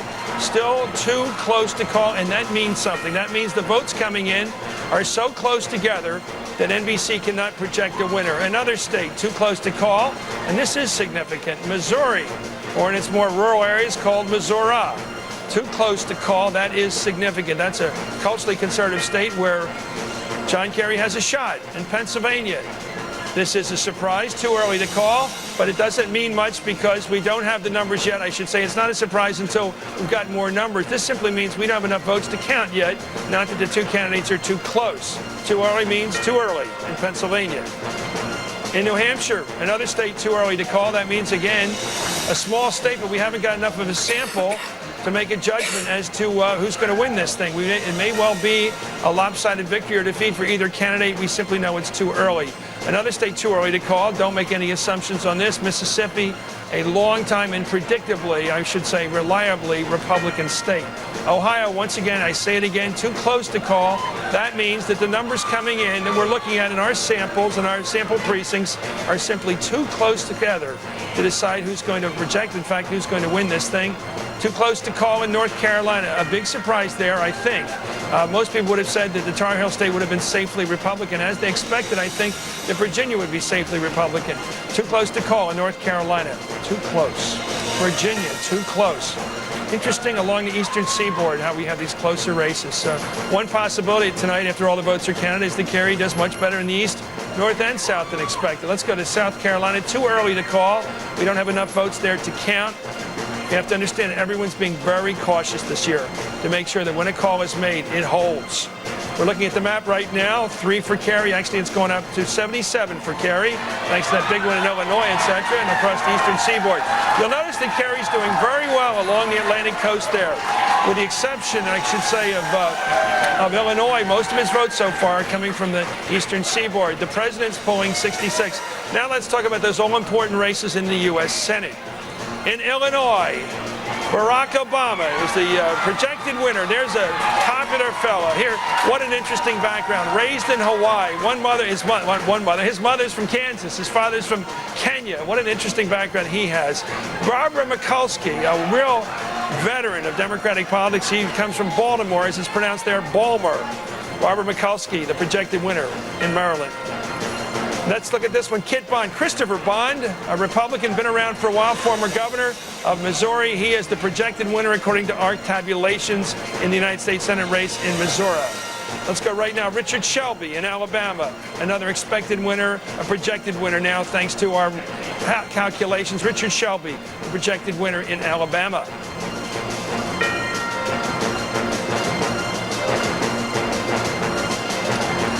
Another no surprise, Christopher Dodd, a man who came within a vote of becoming the Democratic leader in the United States Senate. Christopher Dodd, who often appears on the Dynamis radio show. Christopher Dodd, a projected winner in the state of Connecticut. Judd Gregg, what an interesting fellow is. Look at that young fellow. He served as the sparring partner for President Bush in preparing for his debates with John Kerry. He's been reelected up there in New Hampshire, according to our projections, and looks rather handily winning that reelection there. And here's an interesting one. Too close to call. This is big news out of Pennsylvania. Too close. Apparently, Joe Hoffa was fighting a more considerable challenge to Arlen Specter, the longtime veteran in Pennsylvania, than expected. That race is too close to call in my home state of Pennsylvania. Another race too close to call. This is Mel Martinez, the HUD secretary the president got to run for the United States Senate to help bolster his strength in the U.S. Senate. He's having a close race with Betty Castor, the Democratic candidate, with just 17% of the vote reporting. Another close race, either too early to call, I should say, in Oklahoma between Brad Carson, the Democrat, and Tom Coburn, the Republican, the doctor, the medical doctor. Too early to call. That doesn't mean much, except we don't have the numbers. That may well be a landslide in either direction, although who knows, in Oklahoma, a lot of interesting close-to-call races developing tonight. And this one, this may be one of the great close-to-calls tonight in the Tar Heel state. Richard Burr, Republican, Erskine Bowles, former chief of staff to Bill Clinton. What an interesting race between two very estimable, impressive candidates. I think the Senate will win in either case with those fellas. We've got a too close to call race in Kentucky again. Jim Bunning, Hall of Fame pitcher, very popular in the country, very well known, I should say, in the country, finding himself, look at this, 61% of the vote counted, and they're still running too close to call an unknown Mangiardo, the man that was referred to by some in a very unpleasant way on the Republican side. Very nasty campaign there. Too close to call U.S. Senate in South Carolina. Who would have expected this? Inez Tenenbaum, we've seen her debate on Meet the Press. A Democratic woman in the South, a tough race. Any way you look at it, fighting what looks to be a very close race against the favorite, Jim DeMint. And now let's go right now to a man who may, by many people, have lit the fuse of John Kerry. Howard Dean, you could have been a contender. You could have been it. You could have been a contender. You were a contender. What do you think? Could you have been here? Could you have gone this far had you won the nomination with your very strong anti-war position? Who knows? Woulda, coulda, shoulda. I think Kerry's doing great, but the thing I want to emphasize on is that this is we got a long way to go. There's still some polls open in places like Oregon, Washington, Hawaii. We got to have people continue to go to the polls. These big crowds are great for John Kerry. We want to keep those big crowds coming. The other night, Tom Brokaw of NBC News asked the president, right face-to-face like we are, is this a referendum on the war in Iraq? And the president said no, it's a referendum on leadership. How did you read that dialogue? I think it is a referendum on three things. It's the president's conduct in general, not just the war in Iraq, it's also the economy. 250,000 jobs lost in Ohio, thousands. Oregon has got one of the highest unemployment rates in America.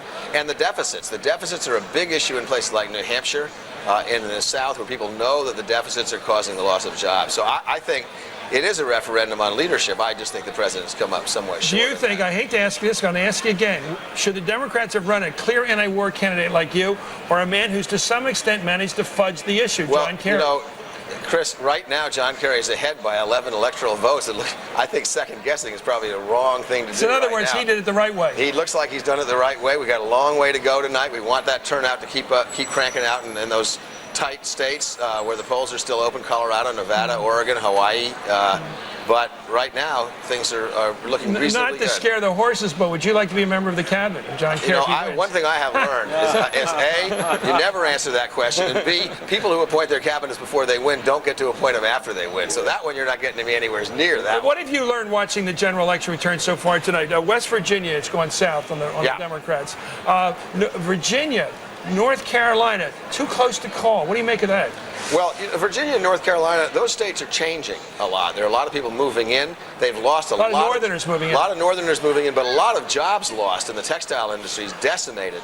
North Carolina and South Carolina, and people resent that. I think you're going to see a closer race, both between John Kerry and George Bush, and I think Inez Tenenbaum has a real shot in South Carolina because of the job loss situation. That's hurting the president everywhere in America. One of the spookiest things to happen in America recently was the reemergence of the visage of Osama bin Laden just before the weekend. What impact do you think that had? Well, at the time, I thought it was going to help the president because I think anytime you mention terrorism, according to the polls, that helped. But you saw the president's collapse in his advantage on terrorism. I think the reappearance of Osama reminded people that he hadn't been caught, and it's been 3 years. A lot of tough talk, not much action on the terrorism front. Is that the way you read it when you first saw it? No, when I first saw it, I thought this was going to be helpful to President Bush, but I don't think it was. Judge Scarborough, what do you think of that? Let's talk about the visage of this fellow, sort of an apparition in a sense of just a video. No shots fired, no bombs went off, no suicide attacks, just a video. And all of a sudden, it may have had some impact. What do you think? Well, you look at the Newsweek poll that dropped about the same time last week. There was a 20% gap between Americans. Who do you trust to win the war on terror, George W. Bush or John Kerry? A 20% gap. The President of the United States leading by 20%. And then all of a sudden, Osama bin Laden comes back into our lives. We see this picture of him. And I'll guarantee you, Republicans, Democrats, independents, most everybody I spoke with thought because there had been this 20% gap, and the gap had been that way through the whole campaign, that it was going to have much more of an impact than apparently it's ended up having. Let me ask you about young people, because I think objectively, conservatives, middle-of-the-roaders, and any objective observer would say you turned on the kids, right? And we were looking at this number, Andrea and I, in Ohio, a state that's going to be very important in the final count. It may decide this election. Among those 18, and you know these kids, 18 to 29. 58-41 for Kerry. Did you give him that turkey, that Thanksgiving turkey? What it was, Chris, was intensity. When the young people in this country decided it was their time, and it is their time. This is a generational election. This is an election that's going to change generations. I told college kids all through this campaign, after I dropped out of the race, that this is yours to win. If you show up, John Kerry is going to be the next president of the United States. We'll see what happens in Ohio, but it looks like they certainly showed up. Do you think it's because of the war they showed up? What other issues bother young people? I think they're very worried about the deficits. Interestingly, the deficits don't appear on older people's issues. It's jobs, it's health insurance, it's schools, it's... Did you worry about the deficit when you were 25 years old? This is a different generation, Chris. Why do they worry? It's because they know they're getting the bill. They know the president, every time the president charges $87 billion for the war in Iraq and doesn't pay for it, it gets charged to the kid's credit card. And they feel it because it's much harder for them to pay for college now. The three issues for kids are the deficit, environment, and paying for college, and they connect the deficit with the difficulty in paying for college. They know that money goes to the president's millionaire friends, and it comes out of the middle-class people's tax cut, which is their parents. Okay, it's great having you on, Governor. Thank you. My You have to leave. And I'll guarantee you, I mean, you ask somebody in college if they think they're going to get Social Security, they'll laugh at you. That's right. Yeah, that's right. Let's go right now to Keith Olbermann right now. Who's got to look at what else is happening in the elections right now, because there's a lot of else happening besides the presidency and the Senate race. Let's go, Keith. Particularly, Chris, the swing in the Senate is now a push. As you perhaps, if you've been with us throughout the night, you know that the first call of a change in a Senate seat occurred in Georgia, where it becomes now a Republican seat after having been Zell Miller's seat, nominally anyway, a Democratic seat. And now that push, that 1-point advantage, if you will, has been obviated by the results from Illinois that we projected just a few moments ago, that Barack Obama would indeed defeat Alan Keyes, the former presidential candidate twice, former replacement for the original Republican nominee, Jack Ryan, who left under unfortunate circumstances. But earlier, as we projected, the Georgia seat would change hands from the Democrats to the Republicans, and Congressman Johnny Isakson defeating Denise Majette. So right now, the advantage that was originally gained in Georgia has been obviated by an advantage for the Democrats in Illinois taking over a Republican seat. Let's look at the 5 of the 11 key governors' races, where it's too close to call in Missouri in the race between the Democrat McCaskill, the state auditor, and the Republican, the Secretary of State, Mr. Blunt. In Delaware, where Governor Ruth Ann Minner is the incumbent, is now being challenged by Bill Lee, the Republican, also the repeat of their 2000 competition, and that one is too early to call. In New Hampshire, still too early to call there, between John Lynch, the businessman who is challenging the incumbent governor, Republican Craig Benson. Too early to call in New Hampshire. Too early to call in Vermont, where the mayor of Burlington, Peter Clavelle, is challenging the Republican incumbent, Jim Douglas. And now still too early to call in Indiana, where the incumbent Joe Kernan, who replaced the late Frank O'Bannon last year, is being challenged by the former OMB director, Mitch Daniels. So a run of governor's races, Chris, that are too early to call, meaning we'll have them probably later on. Back to you. Okay, thank you, Keith. And in Maine, where they do divide up the electoral votes by this congressional district, there's one unknown result there. There's 3 of the 4 electoral votes in Maine are going to go to John Kerry, but there's one still out there that might well go either way at this point right now. Let me go to former governor, actually current governor, Bill Owens of Colorado, who's out in Denver right now. He's a Republican. No, you're still in office, sir. I didn't knock you out. Thank you. Give us a sense of the West, because my hunch is the pattern of the country is going to be uneven as we count the vote tonight. You know, I think you're right, Chris. I think it's awfully early, but we're still waiting to see what's going to happen in Colorado. Recent polls have shown the president well ahead in Colorado, 4, 5, 6, even 7%. Same thing in New Mexico by a smaller margin.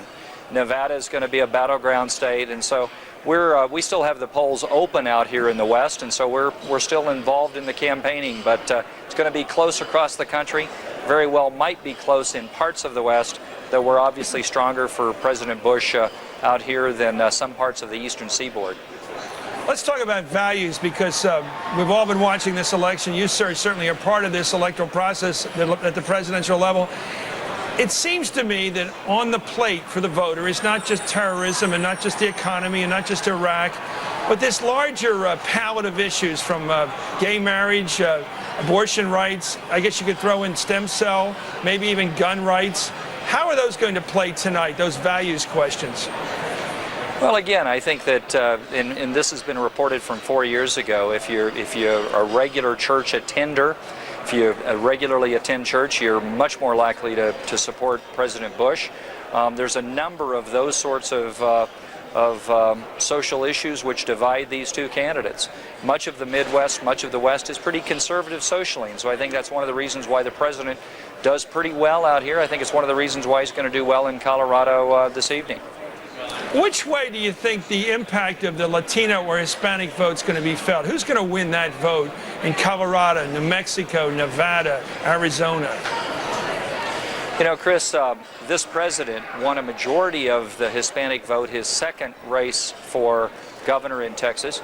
In Colorado, for example, I won a majority of the Hispanic vote the second time I ran for governor for re-election. And so I think they're very much in play. I think we're going to see the president do well, but a lot of it depends on if this is first generation, if these people have gotten to know this president. But his record in Texas was he does very well with the Hispanic electorate once they get to know him. I think he'll do well much of the West tonight. He won't win a majority, but I think he's going to be competitive. Let me ask you lastly, because we're going to have to be talking about this as we get closer to midnight in the East Coast. Is there a difference culturally between living in your part of the country and living in the East?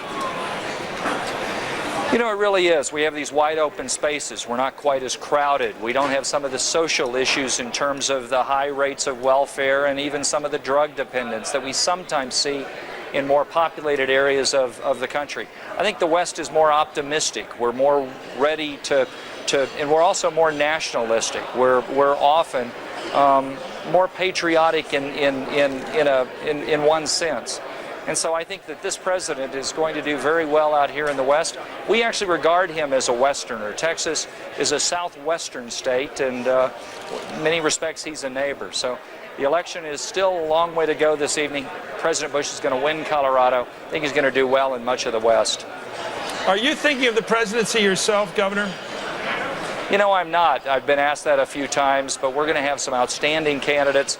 We have one election tonight to get past. Then we're going to let these candidates start to prepare for 4 years from now. Okay, it's great having you back on the show. You're always on. Thanks, and always Chris. welcome. Thank you very much. Let me Thank go you. right back to our panel. Thank you, Governor Bill Owens of Colorado, a man who I believe has great ambitions. What do you think, Joe? I think he does too. You know, one other issue though that he didn't bring up has to do with the environment. I found when I was in Congress, because I was always baffled people because I was a Republican, I was from the South, but I also had water all around me, so I was an environmentalist.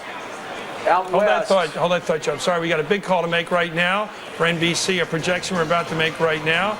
In North Carolina, here it comes. President Bush is the projected winner in the Tar Heel State in the presidential race tonight. That was expected. It took a while. He has won. We still want to know, of course, how that Senate race is going in North Carolina between Richard Burr, the Republican, and Erskine Bowles, the former chief of staff to President Clinton. Look at these numbers. Aren't these interesting? There's the president. This is going to be an interesting night as we watch this. So have a cup of coffee, because I think this election's going to look like that throughout the night, neck and neck. We haven't seen one like this before. This could be like Richard Nixon and John Kennedy back in 1960. Anyway, that's how it looks right now in the electoral map. Andrea. Well, one other small note about North Carolina. The reason it is as close as it perhaps is in North Carolina, even though Bush has clearly won it, is that, or that we're projecting Bush has won it, is that the young voters in North Carolina came out heavily for Kerry. They came out, and according to the exit polling, at least 1 in 7 voters there were under the age of 30, and Kerry got 60% of their vote. Okay, let's go. I didn't let you finish your thought, Joe. No, what I was going to say is I always found it so interesting how angry people in the West were, Colorado especially, on environmental issues. They felt like there was a war on the West. And even when there were people, I could agree with them on 99% of the issues, but if I voted in what was considered to be a pro-environmental issue, they would consider it to be a war on the West. That's one of the reasons why I think George W. Bush is going to end up carrying places like Colorado, New Mexico, Nevada, because they're more comfortable with him than they are. And also the same thing with it's what happened in West Virginia 4 years ago, and now they're more comfortable with his environmental record. As much as the blue staters may hate it, than they are than, say, those in the red states. Is that because they want more control over their land? Exactly. It all has to do with land rights. Okay, we're going right now to Keith Oberman. Keith. Okay, we're not going to Keith right now. We're going to go to Brian Williams right now. Brian. Chris, thanks. And here in the tracking center, we are looking specifically at the role the war in Iraq will play in this election, such a huge issue in the campaign. And on Election Day, Iraq continues to divide Americans, both on the wisdom of the policy and how the war overall is progressing. Voters today were split on whether invading Iraq was the right decision. 48% approve of the decision to go to war. And no surprise, if you've been following this issue, 48% disapprove of the call to go to war. As for how the war is being fought, just 12% think it's going very well. Another third think it's going somewhat well, but more than half of the voters in the election, 55%, believe the war in Iraq is going badly. One of the most important differences between President Bush and Senator Kerry is the fact that the president has argued that the war in Iraq is part of a war on terrorism. John Kerry calls Iraq a distraction from the war. NBC News exit polling finds the public evenly divided on who's right here. Just over half the voters today said the invasion of Iraq is part of a larger war on terror, as the president insists. Almost as many disagree and say it is separate and apart from the war on terror. Now, on the broader question of whether the war in Iraq has improved the security of the U.S., more voters than not say it has not. As you might expect, opinion on all of these questions closely related to which candidate people voted for in the presidential race, as we keep looking at the numbers here. Chris, back to you. Okay, thank you, Brian Williams. That's a fascinating number. Let's go to Nora O'Donnell at the White House. Nora. And good evening to you, Chris. The president is currently in the residence. We are told now there are about a dozen, dozens of people, 25 to 30 family and friends gathered with him. They're dining on beef tenderloin and smoked salmon while there's a war room set up in the Roosevelt Room, where all of his top advisors, including Karl Rove, are poring over the data. Karl Rove shuttling back and forth to give the president updates. I'm also told that the president has been making several phone calls to his campaign headquarters in Arlington, Virginia, touching base with Ken Mellman, his campaign manager. One interesting thing, I've been on the phone for the last hour talking to Republicans across the country who are expressing a great deal of anxiety. They are talking to people inside the campaign. They are looking at what they think are sort of different exit poll data that may be out there on internet websites. They're concerned. The reaction from the Bush campaign, from those in the White House, is hold on. That exit poll data may not be good stuff. It's certainly not what the networks are reporting. And let's wait till we get in the real votes from the people and when those votes are posted. So we're sort of in a wait-and-see mode is what there is the phrase that I have heard from the campaign. One campaign advisor saying it's kind of screwy, all those numbers that are floating around out there. They still feel very confident at this point that they're doing well in Florida, Pennsylvania, and Ohio. Chris? Let's go back, as some viewers may not have heard this before. I watched the president, as did everyone who has a TV set, in the last couple of days. His expression has changed from his usual cheeriness. In fact, if you look back 2 or 3 weeks, it was astounding how upbeat he was until 2 days ago. What happened? The president was enormously upbeat, as was his campaign staff, who on Halloween night donned camouflage jackets and walked off Air Force One to mock and make fun of Senator Kerry. Then, of course, some marathon campaigning, 20-hour-long days. And then this morning, when the president appeared to vote in Crawford, Texas, he looked very tired and a little bit more tense. The First Lady looked like she was forcing a smile, holding the president's hand very tightly. There are pictures of the president's campaign advisors looking on, who looked like they had some concern in their face. It may also have been they were very tired. It was a very long day. But clearly, sometimes you can read on someone's face the concern. And at this morning, of course, they know that this was very close, and advisors readily admit they had hoped that at this stage in the game to have pulled somewhat of a lead on Kerry, give them some comfort, if you will. They didn't have that. That's why it's know that it's this close. That's why the Ken Mellman, the campaign manager who's been directing this Get Out the Vote effort, told me they were going to blow off the doors, and why they decided to run dry runs, mock runs, Chris, in all of the target states practicing, like dress rehearsals, knocking on doors and driving the shuttle vans, etc., to try and ensure that they'll get their supporters to the polls. Chris? Okay, thank you very much, Nora Donald at the White House. Let's go right now to Peter Alexander, who's at Columbus, Ohio, scene of one of the closest contests and perhaps the most important of the contests tonight. Peter. Good evening, Chris. There is a lawsuit that has been filed within the last 2 hours over the long lines in Ohio. We have learned that about an hour ago, a temporary restraining order was granted. Let's make it clear how this works.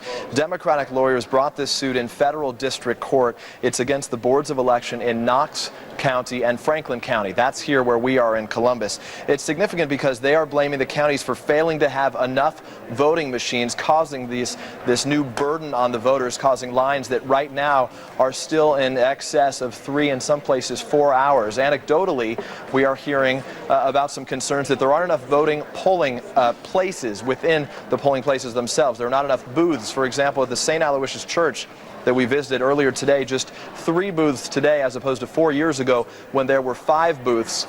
In this lawsuit, they are upset that the lines are too long and the burden is now on those voters. The suit is asking that the people waiting in line will be given paper ballots to remove that burden from them. The Democratic lawyers view that as a victory at this point. It's significant because in some of these places, people could be in line for the next 4 hours, lasting past midnight tonight. We'll keep you up to date on the situation right now, but this should make it possible for everybody who is in line right now to vote, even if there was some concern that some of those people were planning to leave those lines because they were simply so long. Chris? Okay, thank you very much, Peter Alexander. A couple of thoughts. I want to get to Ron Reagan. I was impressed, as you may have been, by Governor Dean, who was just here. Dean, in a way, ignited the Democratic campaign against President Bush. Before he came along, there wasn't a campaign. Everybody's playing it safe. Yeah. What's your assessment as his role in this? I was sad that he left so early because I wanted to give him credit for something. We've been talking about the youth vote here, and you know, in 1972, 18-year-olds got the right to vote and immediately began dragging down the national average of voting. You know, they'd talk a good game, you could get them registered, but they wouldn't go to the polls. Not this time, I don't think. And Howard Dean is partly responsible for that. He made voting, he made involvement cool again. Apathy used to be cool. It is not now. No, it is not. And also, we're going to have an announcement to make here. We've got Arkansas coming up here at the half hour at 8:30 Eastern Time. We're going to be making an announcement in just a very few seconds now.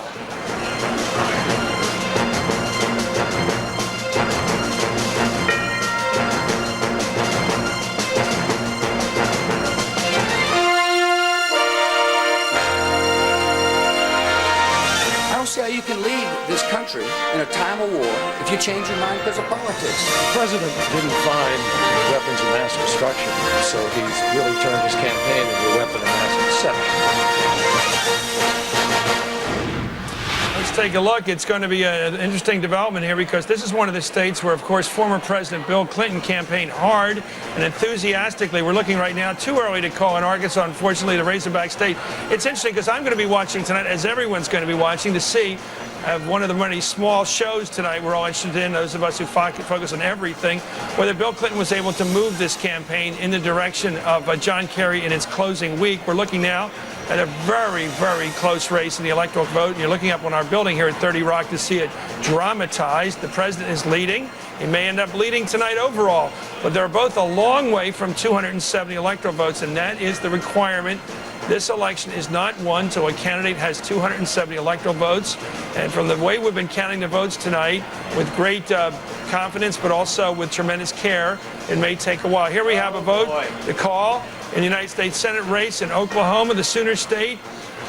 The Republican candidate, Dr. Tom Coburn, is the projected winner for the United States Senate race in Oklahoma. That was a race that a lot of people were watching, and the Democrat ran a tough campaign but didn't win. Too early to call also, or rather too early to call in this case, the Blanche Lincoln re-election campaign in Arkansas. So that's an 8:30 close. And once again, we have ourselves with not enough votes to begin to count and make a call.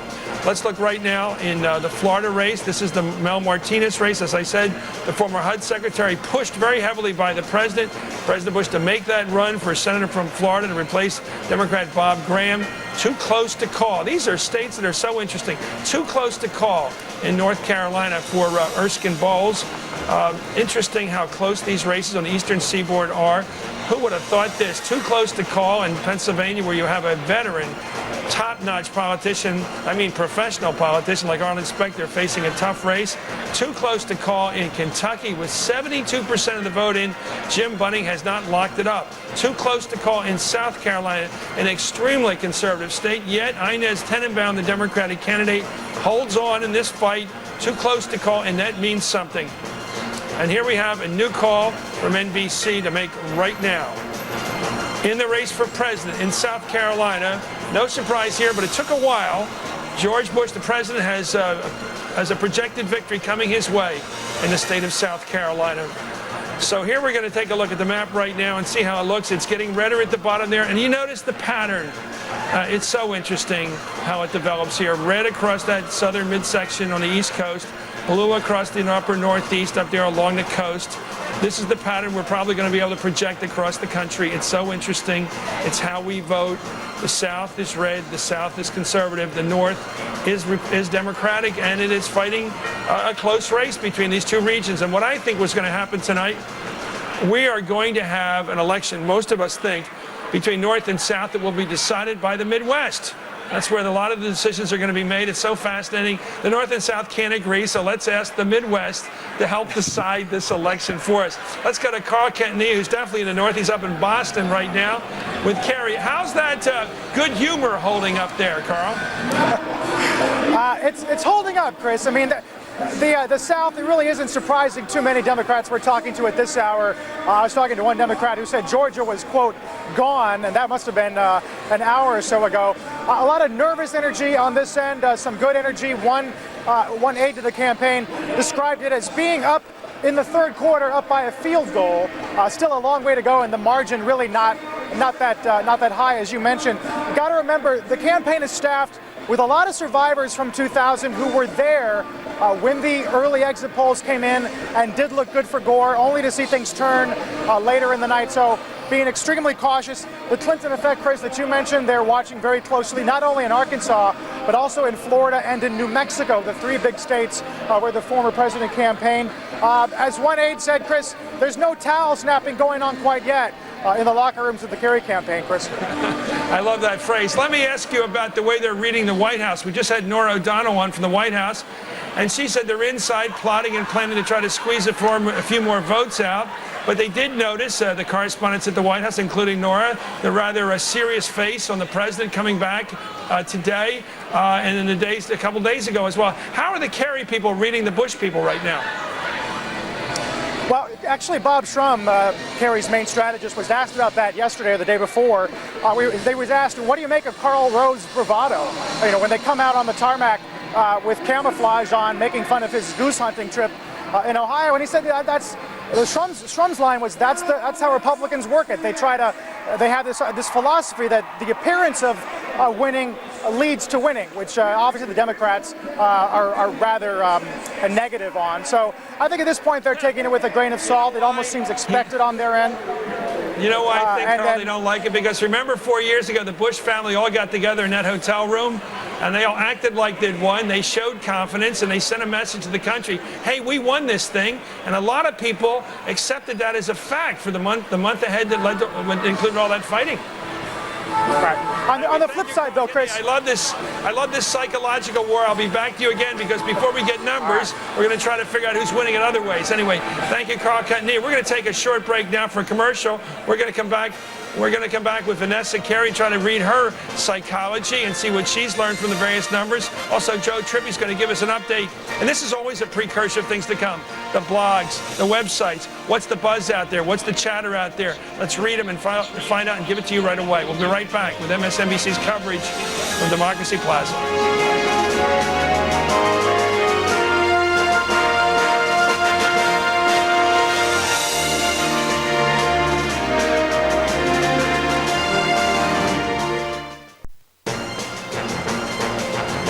Let's take a look at the recap right now. We've seen that the president has won 9 states. Let's count them: Alabama, Georgia, Indiana, Kentucky, North Carolina, Oklahoma, South Carolina, Tennessee, West Virginia, all NBC states where NBC has projected the president will carry. Let's take a look at the states that NBC projects that John Kerry will carry: Connecticut, Delaware, District of Columbia, Illinois, Maine, Maryland, Massachusetts, New Jersey, Vermont, And if you listen to this crowd out here, you might say New York's on the way based upon the noise outside here. Let's take a look at the electoral votes. This is still interesting here, obviously. In the South, all that red for the president, President Bush. He's doing as expected, winning the states he was expected to win. Same with John Kerry. What we haven't seen yet tonight is a major or any kind of poach where somebody reached over and took a red or took a blue from the other side. In other words, that's going to take some time because those states, intuition tells us, will be close. And we're Nevada, Colorado, New Mexico are going to be close races. And in fact, in Ohio and Florida. Some of the Kerry people think that Nevada. I was just going to say, we're still waiting on New Hampshire. Oh, I'm sorry. No, I'm sorry. Some of the Kerry people think Nevada could be close enough that they're going to try to send General Wes Clark out there tonight. Before the closing time. Before closing time. As Joe was Maybe they should have put him on the ticket. Just guessing. As Joe was saying, we're still waiting on New Hampshire. Now, Kerry should win New Hampshire, but I know they're going to feel a lot better if they get it in their pocket and that whole Northeast is colored in blue.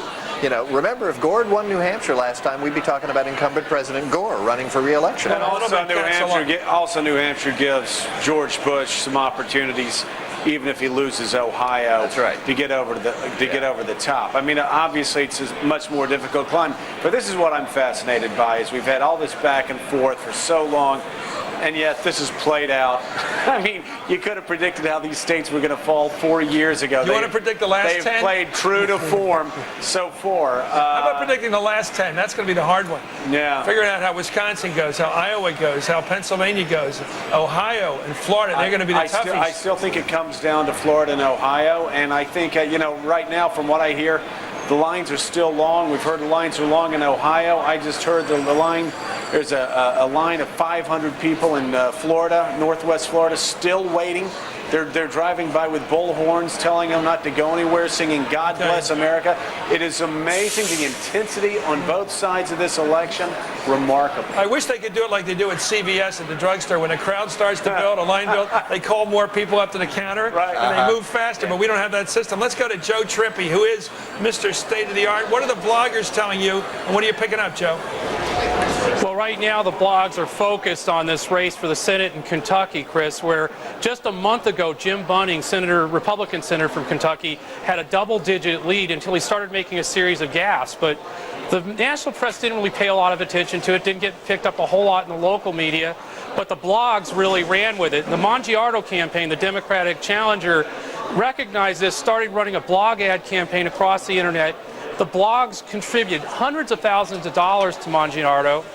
That made him real. And the next thing that happened was the Democratic Party, sensing he was real, sent him even more money. Joe, and that race is too close to call. Joe, hold on for a second. We'll get right back to you. We've got a call to make in a big state on the East Coast.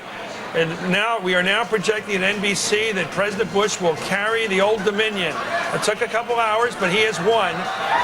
By our projections, the state of Virginia, home to many correspondents and people on this panel, including Pat Buchanan.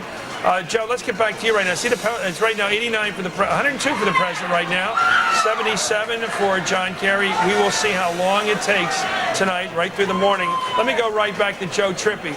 Joe, this fight you're talking about, Jim Bunning, we just saw him. What a man, what a confident-looking fellow he is, the former baseball Major League Hall of Famer.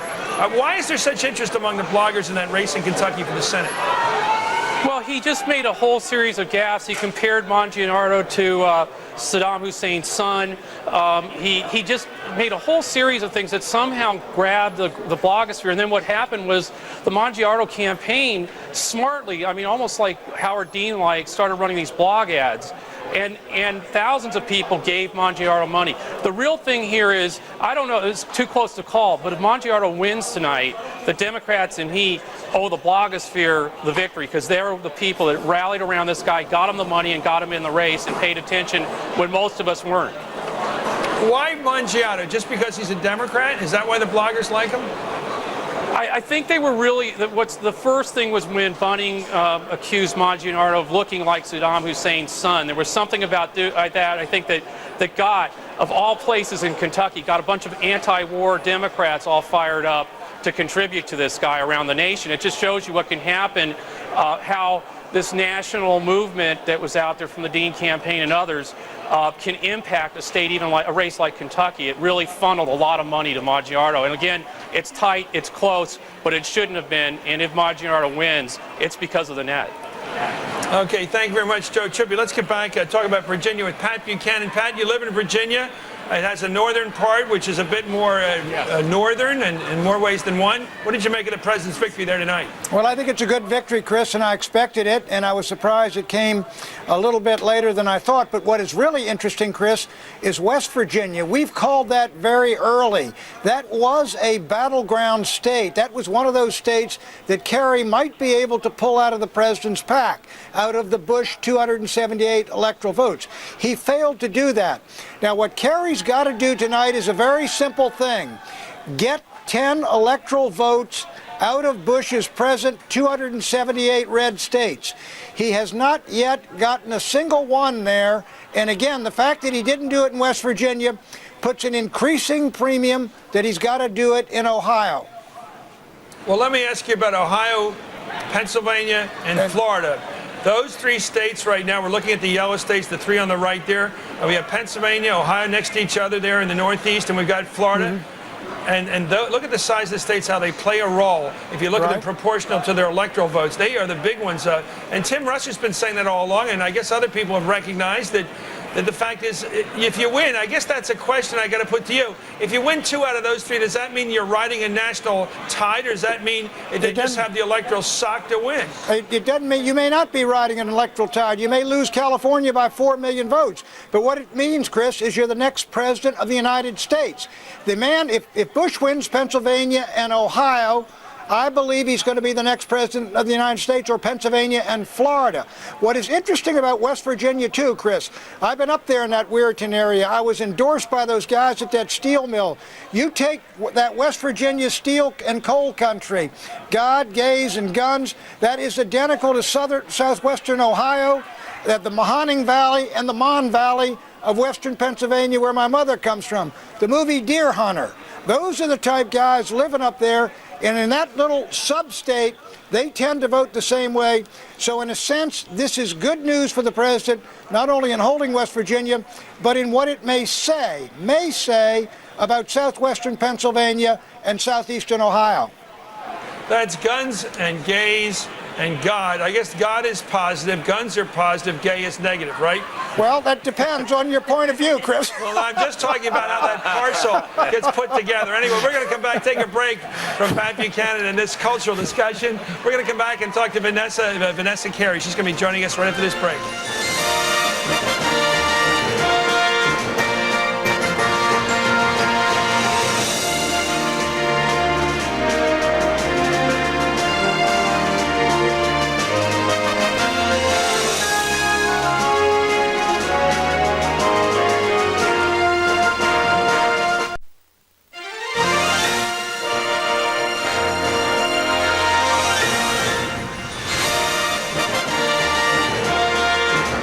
Looking at that cat go up there. Look at the red and the blue fighting. We'll go up the wall of 30 Rock. It's like Batman going up that wall there. Anyway, it looks to me like the president's doing quite well tonight, but this is very early. The battle's for 270. And as Winston Churchill said, there's 2 kinds of victory. Initial and ultimate. And we're going to look about ultimate about 6 o'clock tomorrow morning, I think. Let's go right now to Lisa Myers, who's reporting on the Bush camp. Lisa. Hi, Chris. A potentially significant development here. The Bush campaign has been laying the actual votes that have been coming in from the states against the exit poll data. And they find that the exit poll data is significantly underrepresenting the Republican vote. They specifically point to states like Virginia, South Carolina, and Florida. They say in each case, the actual vote patterns show a larger Republican vote than is represented in the exit poll data. The campaign manager, Ken Melman, was particularly excited about some of the data that they were seeing in Florida, along what Joe Scarborough will tell you was a very important part of the country, the I-4 corridor in the Orlando area. You have a lot of swing voters there, and Ken Melman says the vote there that they're showing now is larger than they got in 2000 and larger than is showing in the exit polls. So the Bush campaign, I think, is feeling a little bit better now than they were a couple of hours ago, but they still expect it to be a very long night. But they have real concerns about the exit polls, both state by state and nationally. Okay, thank you very much, Lisa Myers, with the Bush campaign. Let's go to Chip Reed with Make Your Vote Count. Chip. Chip. Hi, Chris. We're going to go to Chip Reed. We are here in the Making Your ready? Vote. Yes, Chris, we are. We are here in the Making Your Vote Count Center.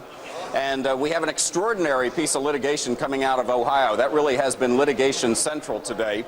And Rick Pildes of NYU Law School has really grabbed onto this story coming out of Ohio.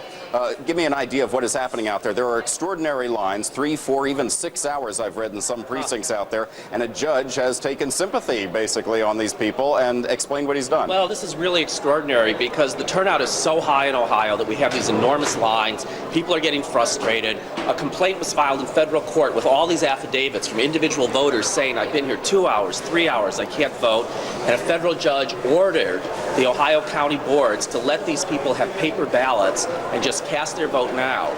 The concern is people get frustrated, they leave the polls if the lines are too long. So a federal judge stepped in and said, give these people ballots, let them vote now. Have you ever heard of anything like this before, this kind of creative judging on Election Day? Well, I think judges are very sympathetic to the right to vote. They sometimes extend poll hours if necessary. They do try to protect the right to vote. I'm not sure I've seen anything quite like this before, but that's partly because these lines are so extraordinary in Ohio. And there are other decisions. There's another case in Ohio pending right now on Bush v. Gore, going back to Florida. Interesting. We're now seeing the return of Bush v. Gore, the Supreme Court's decision in the last election.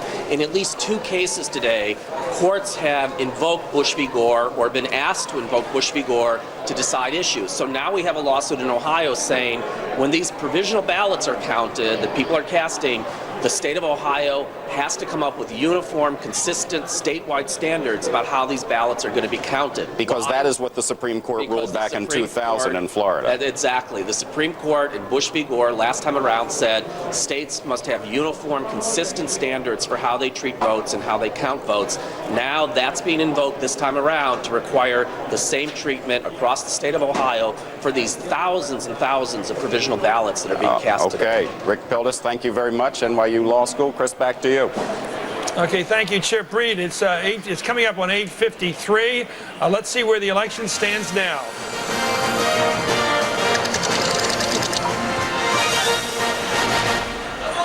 Let's go to my colleague Keith Oberman for an update on how the Senate looks right now and who's going to control it after all this is over. Keith. So far, 2 changes, Chris, but no net change because with Barack Obama taking the projections for the Senate from Illinois, that's a Republican seat going to the Democrats, and then Jimmy Isaacson taking for the Republicans Zell Miller's old seat in Georgia for the Republicans. So coming up at the top of the hour, 6 minutes hence, we're looking forward to the closures in South Dakota and Colorado as prospective calls, where in South Dakota, $35 million spent on a senatorial race in the nation's smallest electorate, where John Thune, who lost in 2002 to Tim Johnson, is trying to unseat the Senate Minority Leader Tom Daschle. And in Colorado, what is still a toss-up, the Republicans currently hold this seat with Ben Nighthorse Campbell, but Pete Coors, who is maybe the second most famous Republican because of all the beer commercials running in this on this night, is trying to stave off the Colorado Attorney General, the Democrat Ken Salazar. So 1 change from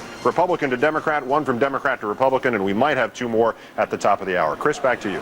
Thank you, Keith. Let's go right now to Chris Chansing, who's in Cleveland with some big news about how they're counting the absentee ballots in one of the most important states. Chris.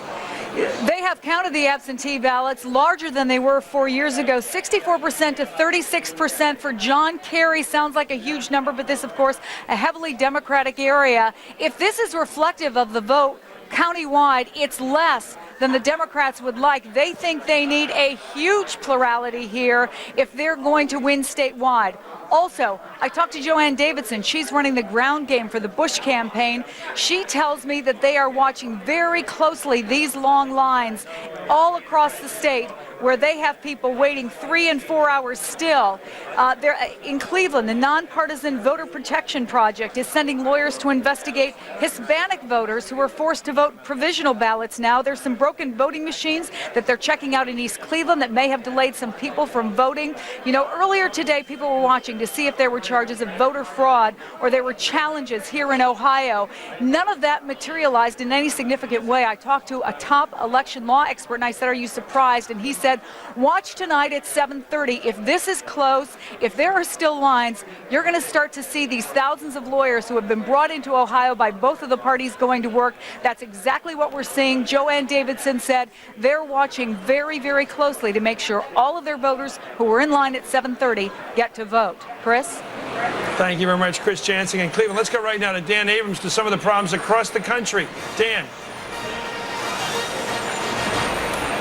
That seems to be one of the big problems coming up. You heard Rick Pildes talking about the problems in Ohio and the sort of novel way that they're trying to resolve the problem there. In Allegheny County, Pennsylvania, they have extended the voting there for an hour and a half to 9:30 from 8 o'clock. We're told that Republicans are appealing that decision by a judge. Again, anytime a judge extends the polling hours, it is very controversial. Also, 3 other counties in Pennsylvania, Lackawanna County, Mifflin County, Luzerne County, in those counties, the voting times were extended by a half hour, over an hour, at one point 40 minutes, in those cases all due to machine malfunctions or because people arrived at the voting booths late to start the voting process. Chris? Thank you very much, Dan Abrams. We're getting a lot of, I don't know if it's dispiriting information, but it's coming from certain states. Have you noticed? The problems are in Ohio. The problems are in Pennsylvania. What's that about, Andrea? Well, it's about the battleground states, and that's where the ground game is so intense. Allegheny County, as Dan Abrams just said, that's Pittsburgh. Lackawanna County, that's Scranton. That's your whole Cole County area as well, Democratic area. They've obviously got a problem in Ohio, and we're being told that there have been problems in Florida as well. A decision in Miami-Dade that they're not going to count the absentee ballots until Thursday or Friday. Big protests about that as well. Well, you know, when we were growing up, we all read the Making of a President, Teddy White's book about the election of Jack Kennedy. And he used to say in his book, or he said in his book, that there's certain states like Minnesota where if the vote is one off, it means it. One less person voted for the guy. There's other states where you can't correlate the numbers with voter intentions. That there are a lot of things going on in those states that aren't quite regular. Joe, are you willing to venture a suggestion that some states don't run as clean election as others do? Well, certainly. And you know, it's amazing that you talk about Teddy White's book. One of the first political books I ever read was The Making of the President in 1960. Of course, the part that Teddy White didn't talk about in 1960 was what happened in Chicago. And the fact that many people to this day believe that that election was stolen from Richard Nixon, who didn't protest the vote. So this isn't something new. I mean, it's been around for some time. Sam Giancana, the mob, I mean, you hear all this has been going on for quite some time. I agree with the mayor here, though. We ought to be able to figure out in the 21st century a way to do this more uniformly. We're going to have to go right now. We're getting very close down to another one of these magic moments, 9 o'clock on the East Coast, where we're going to have a whole flurry of results to announce at 9.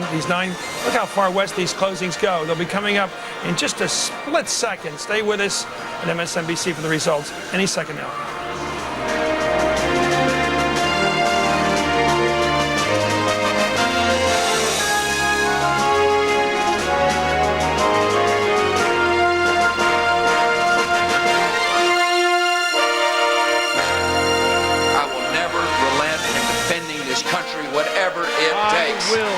Lead the world in fighting a smarter, tougher, more strategic war on terror. We stand for marriage and family, which are the foundations of our society. We need a president who can stand up and fight for the middle class and for people struggling to get into it. I will never turn over America's national security decisions to leaders of other countries.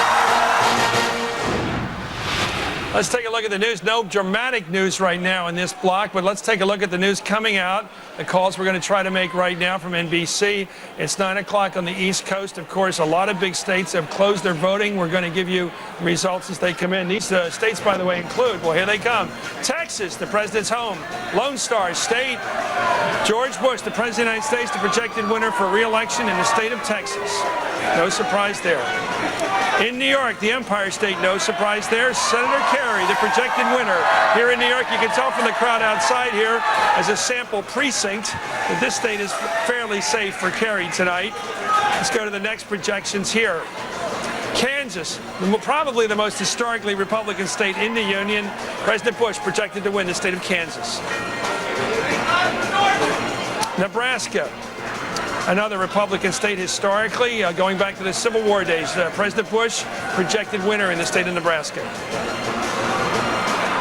Rhode Island, hugely Democratic state. John Kerry's the projected winner. Heavily Catholic state, by the way. We'll talk about that religious issue later tonight, tomorrow morning. South Dakota, President Bush, the big winner there, the projected winner. That may have an influence, of course, the coattails there on the Senate race involving the incumbent Democratic leader Tom Daschle. Let's go to North Dakota.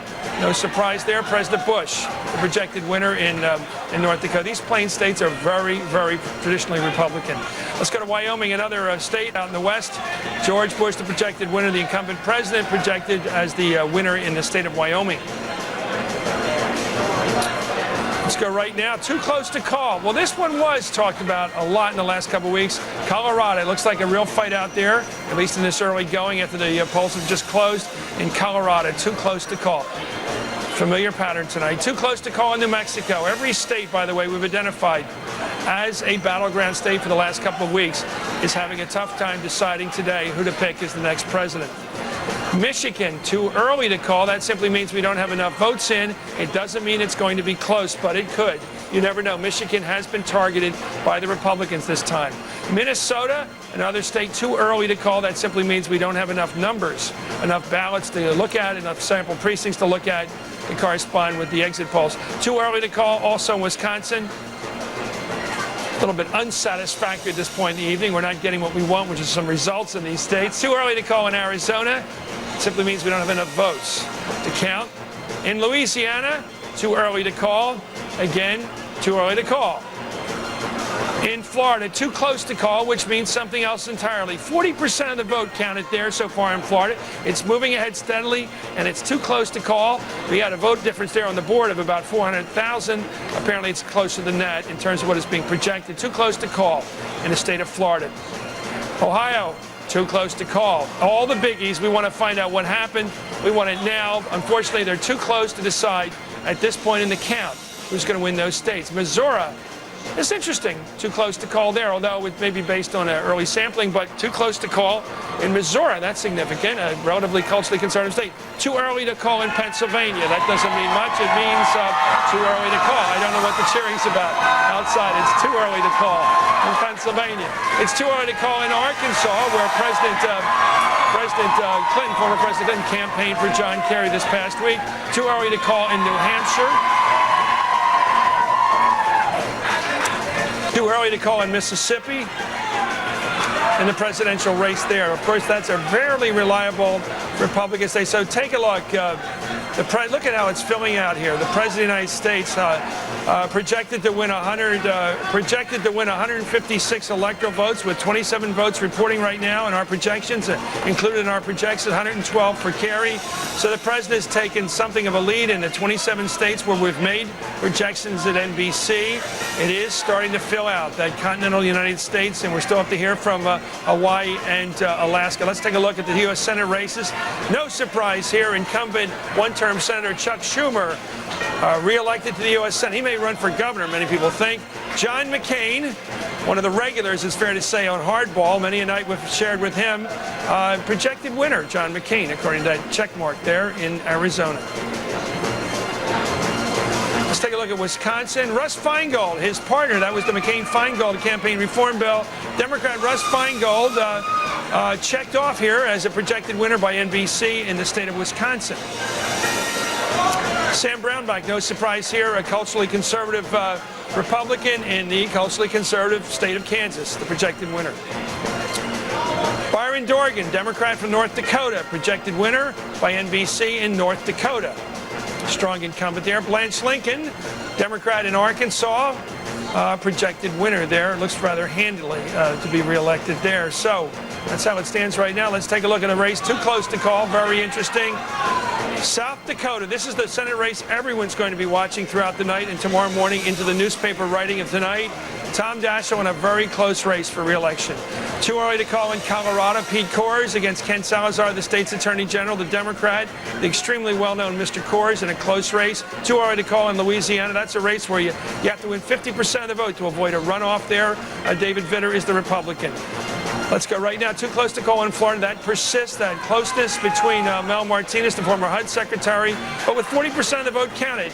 Too close to call. Look at this one. Hold on this one. 85% of the vote counted in Kentucky, the bluegrass state. And Jim Bunning, who everybody knows in that state, for better or worse, maybe for worse at some point tonight, 85% of that vote counted.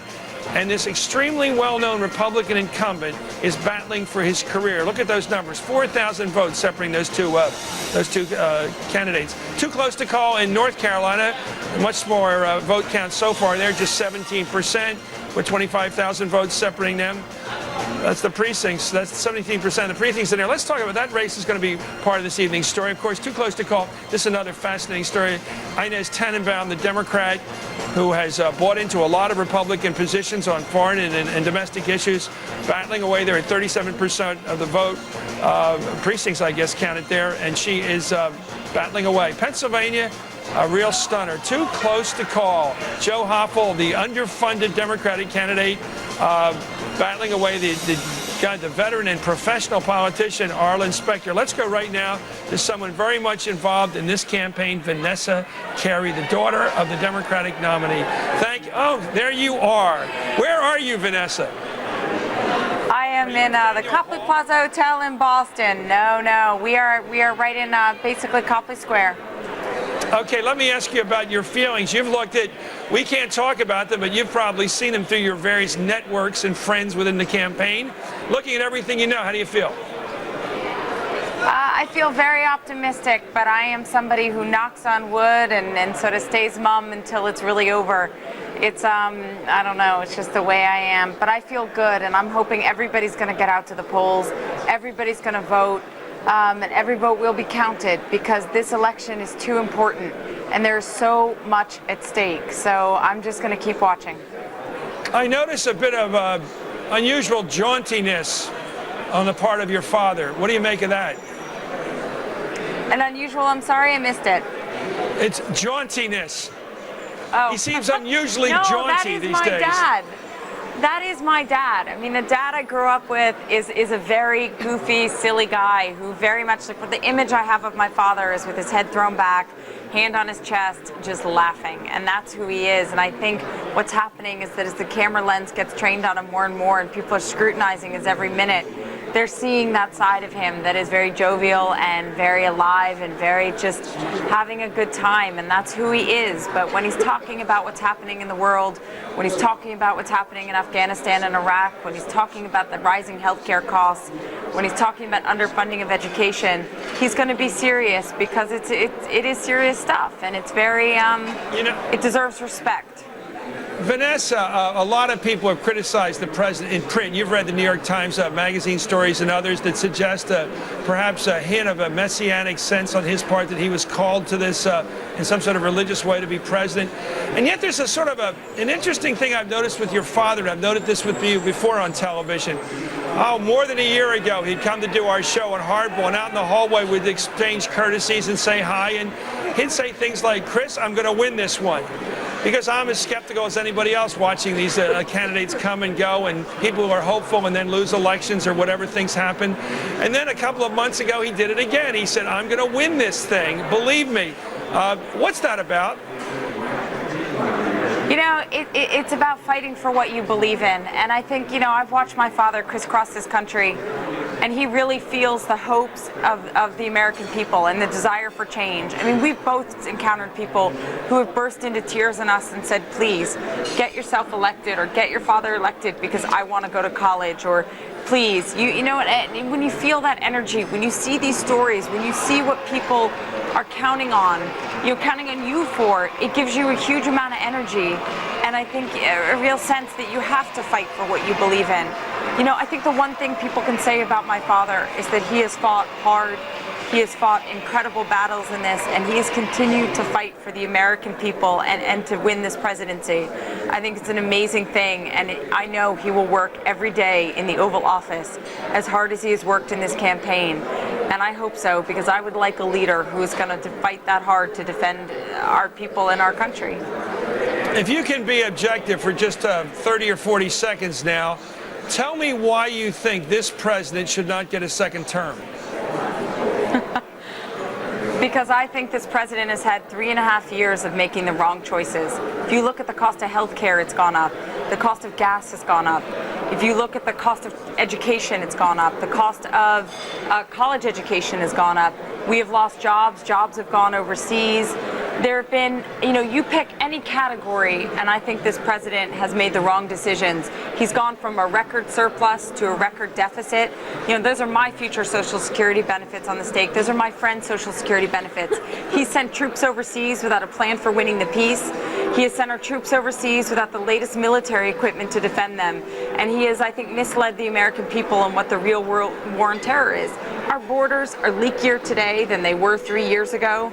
You know, this list goes on and on. I think this country deserves better leadership, and I know my father can provide it.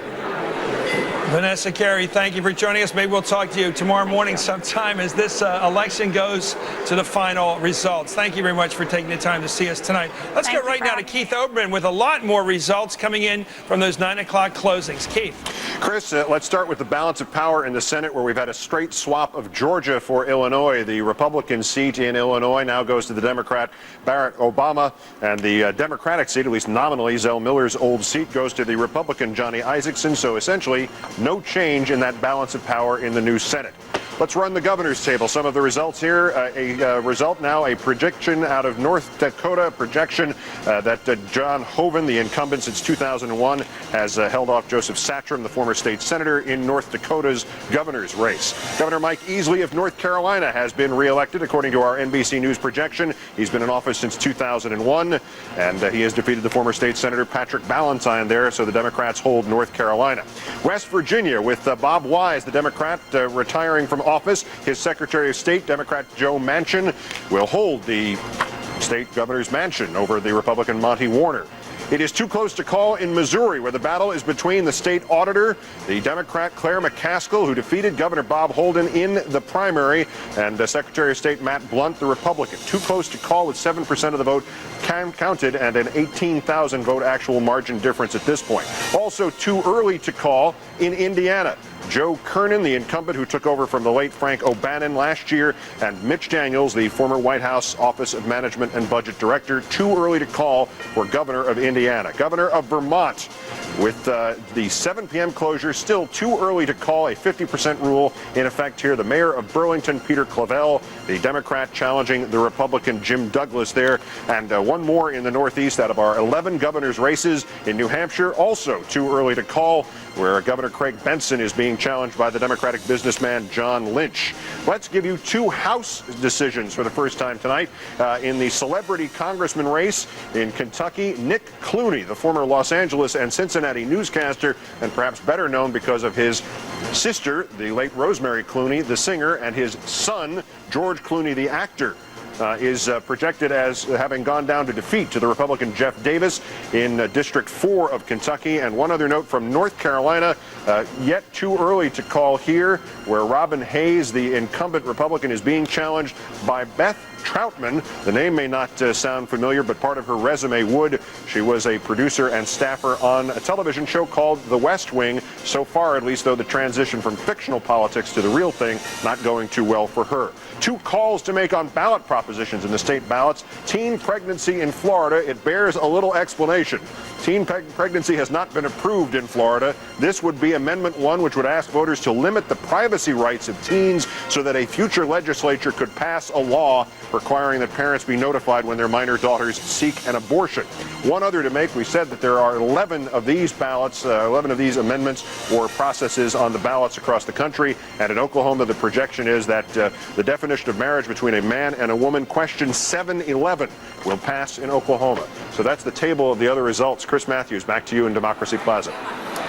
Thank you, Keith Olbermann. You have lightened my heart one more time. Thank you for, I don't know where you find those interesting races, but thank you very much. Let's go right now to a real pro on the Democratic side, Mike McCurry, who has been serving as a senior advisor and spokesman. Mike, you old classy fellow, you. When you joined the campaign, what was it? How long ago was it when you joined the campaign for John Kerry? It was 6 weeks ago, Chris. It was right after Labor Day, and I came on in September because I was determined to try to help John Kerry figure out how to change this country. What happened? Why has he managed to get himself back into the running tonight, into a position where either he or the president could win tonight?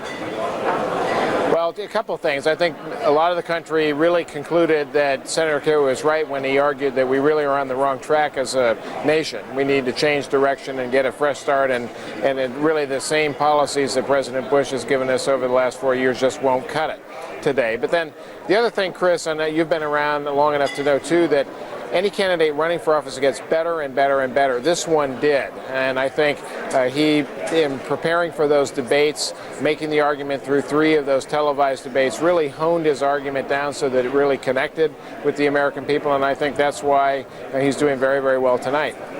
Had it not been for those debates, especially the first one, would your candidate be in the race right now?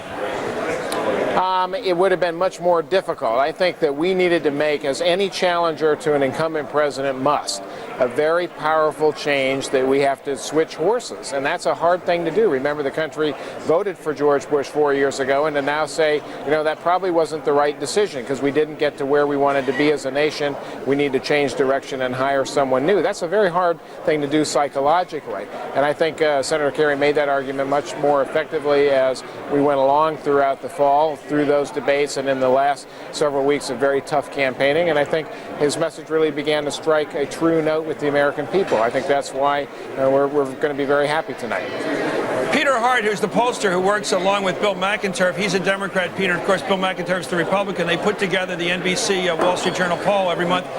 You know, he said when all the votes are counted tomorrow, perhaps when we're all done here, or we hopefully are done, that there's 2 words that are going to be talked about. One is Iraq and the other is the youth vote. Talk about those 2. Well, how do they work together here? We've seen a lot of state-by-state numbers, by the way, and you've seen them, perhaps you've seen some other numbers we can't talk about, that show a wide divide among young people in their 20s primarily supporting your candidate.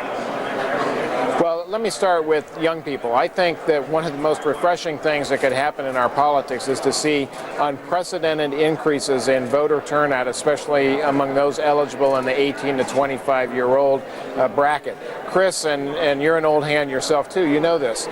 When young people vote and when they make their voice heard and when they really take charge of their own future, they force a change in the political vocabulary because candidates must talk about the future. I think George Bush's fatal mistake in this campaign was that he kept talking about the past. He kept attacking John Kerry's record. He kept looking backwards. You can't think of a single idea that he really advanced that broke through to the American people about what he would do with a second term, and young people especially saw that. Then to the grievous issue of Iraq and the argument that Senator Kerry made so effectively over and over again that we had just made so many wrong choices there, and we need really to start over and figure out how we're going to get things right there.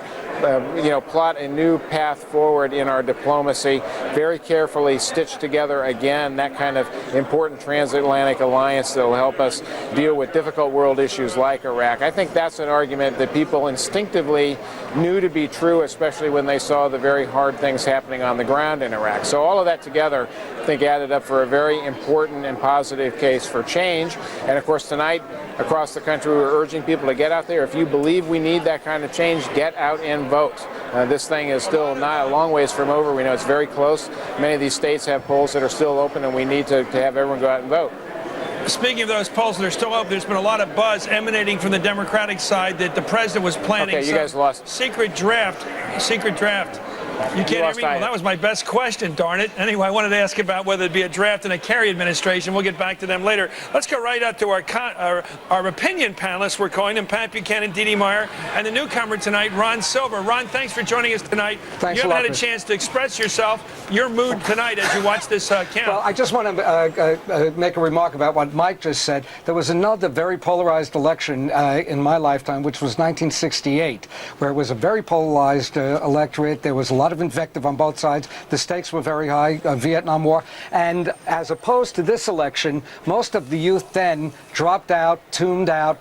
They felt if they participated in the process, they were cooperating and collaborating with a corrupt system. And this is far healthier. And I don't know if we're seeing a vibrant democracy in action tonight or we're having a national nervous breakdown. But whatever it is, it seems to be healthy. And I'm really happy we're having this election. Let me go to Pat Buchanan. I don't see a pattern yet to you. I'm looking at the votes coming in. Certainly the more southern, the more culturally conservative states are lining up, beginning with your home state of the Old Dominion, Virginia. They're all lining up as they're supposed to, joined by, again, as they were 4 years ago, West Virginia. Do you see any change from the election of 4 years ago so far? No, there's not. But what we can see redeveloping, Chris, and we've talked about Florida and Ohio. Let's assume the president loses Ohio. Right now, you have said that Wisconsin's too close to call. I believe Iowa is, New Mexico is. If the president loses Ohio, 2 out of 3 of those, with the added votes he got from the census, compensates for the loss of Ohio. So the insurance policy that the president went in to get in Minnesota, Wisconsin, Iowa, New Mexico, as of now, looks like a possibility. So keep an eye on Ohio. If the president wins it, he's in extraordinary shape, obviously with Florida, but he still has an insurance policy if Ohio doesn't go well.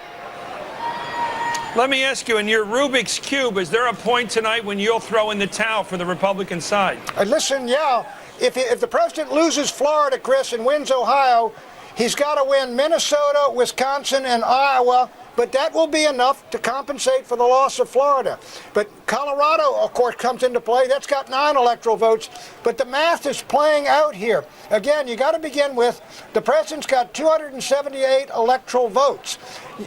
Kerry has got to hold all of his votes and take 9 away from the president. He hasn't taken a single one yet. Do you agree with all that, Dee Dee, or do you see the same pattern working for Kerry? I mean, it seems to me you could look at the same results and say Kerry can win. Absolutely. I think it's about Ohio, Wisconsin, as I've thought all along. If Kerry wins both Ohio and Wisconsin, yes, you can come up with an electoral sort of scotch tape together plan where the president wins, but the watermark will be so high that I think Senator Kerry will almost certainly be elected. But Chris, I want to add one thing to what you said earlier. You said it'll be about Iraq and young voters, the story of this election. But I want to add to that the economy, because if you look at what Kerry voters are saying was the most important issue that drove them to the polls, it's the economy by a bigger margin than pollsters had picked up before people started going to the polls. And it sort of vindicates the decision of the Kerry campaign to focus so much of the senator's message in the closing days on economic issue, on jobs, on health care, and things like that. So we'll see how that plays out in the next hours and days. Okay, we're about to give you a sense, as we've done every night, throughout the night at 23 after the hour and 53 after the hour, of how the campaign tonight, the election count, looks right now. Let's go right now to Brian Williams, who's going to give us a sense of that very complicated, balkanized state of Florida. Brian. Well, Chris, that is what we're looking at here in our tracking center. This is, of course, the state that kept us up so late 4 years ago, despite adding 1.5 million new registered voters over the last 4 years. Again, too close to call at poll closing tonight. Both candidates worked Florida over very hard, and this is an astounding statistic. Over half of all Florida voters say they were contacted and asked to vote for one presidential candidate or the other. Both campaigns equally energetic. 37% say they were contacted by the Kerry folks, 34% by the Bush camp. Some got calls from both. Florida was, of course, one of the states where people took advantage of, early voting. Well over 1 million Floridians cast ballots before today. They say 1 in 5 votes already in before we said our first words tonight. Both groups were evenly divided between President Bush and Senator Kerry. Now, if John Kerry does manage to win Florida, it will be on the strength of first-time voters, which made up 13% of the electorate. Chris, there you have your first-time voter stat there, as they broke strongly for John Kerry by a margin of 59-40 on the first-time voters. If Bush wins Florida tonight, he may well have Mother Nature to thank. 87% of those voting said they approved of the way the federal government stepped in after that string of hurricanes that relentlessly hit the Atlantic coast of that state in August and September. Chris, back to you. Brian, I'm impressed because we talked about it for a couple of days about the importance of the new voter, the younger voter, someone between 18 and 29. It's almost like watching a sports contest. Those are the people that play the games in this country. This pattern of almost 20%, do you sense that's going to be a decisive factor as we write the history of this election? Well, what was weird was, Chris, I think I even heard this expressed on your broadcast last night. If you've spent any time around politics, if you've worked in it, covered it, if you just read about it, you know that every 4 years we talk about, well, the young people are truly going to come out this time. And there were a ton of skeptics because there are pros who will tell you they never do. We will see. You know, we can't talk turnout until the last dog dies, until the last vote is counted. We will see if these numbers truly come out in the wash tonight. It looks like of all the new registrants, they tend to be breaking Kerry in the states we've studied. We'll see what the numbers look like at the end of the evening in the wee small hours. Brian, hold that thought. We just want to get you. We like to do these as fast as we can. We've got a call in the presidential race. Let's give it right now. In the state of Louisiana, President Bush, the projected winner according to NBC when all the votes are counted in Louisiana. George Bush will be the winner in that state. Let's go right back to Mississippi, another projected win for the president. These are not surprising. These are red states if there ever were one. Louisiana, although there was some thought, I think, early on about the possibility of Louisiana. Let's take a look now at the national map, the electoral map, which will decide the next president. Again, it takes 270 to win this thing, as we've all come to learn the hard way. 171 for the president, 112 for challenger John Kerry. And by the way, look how it's shaping up, just like it always does. Let me get back to Brian Williams, who's taking a look at the exiting comments people make. Youth, I guess, is a big issue. Have you gotten a sense of the Iraq issue, Brian? Well, that is playing, and you know, Iraq is a double-edged sword. That is playing among certain demographics. You can guess who they are. We've looked at, as you know, just a few of the battlegrounds tonight. It is too early tonight to give any kind of judgment as to the mass population and how that issue cut.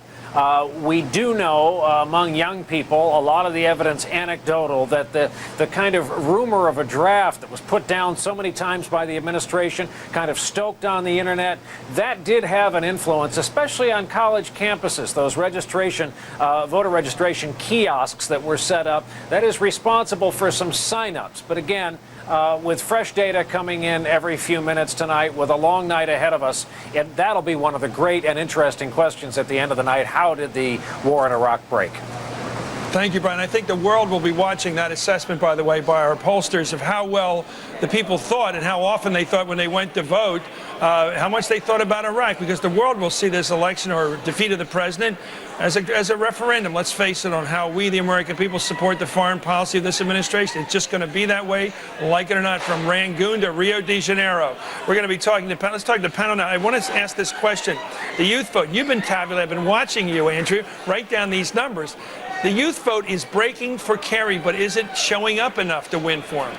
That's still unclear, but it's showing up in Florida and it's showing up in Pennsylvania, at least, among the exit polling, if the exit polling is correct.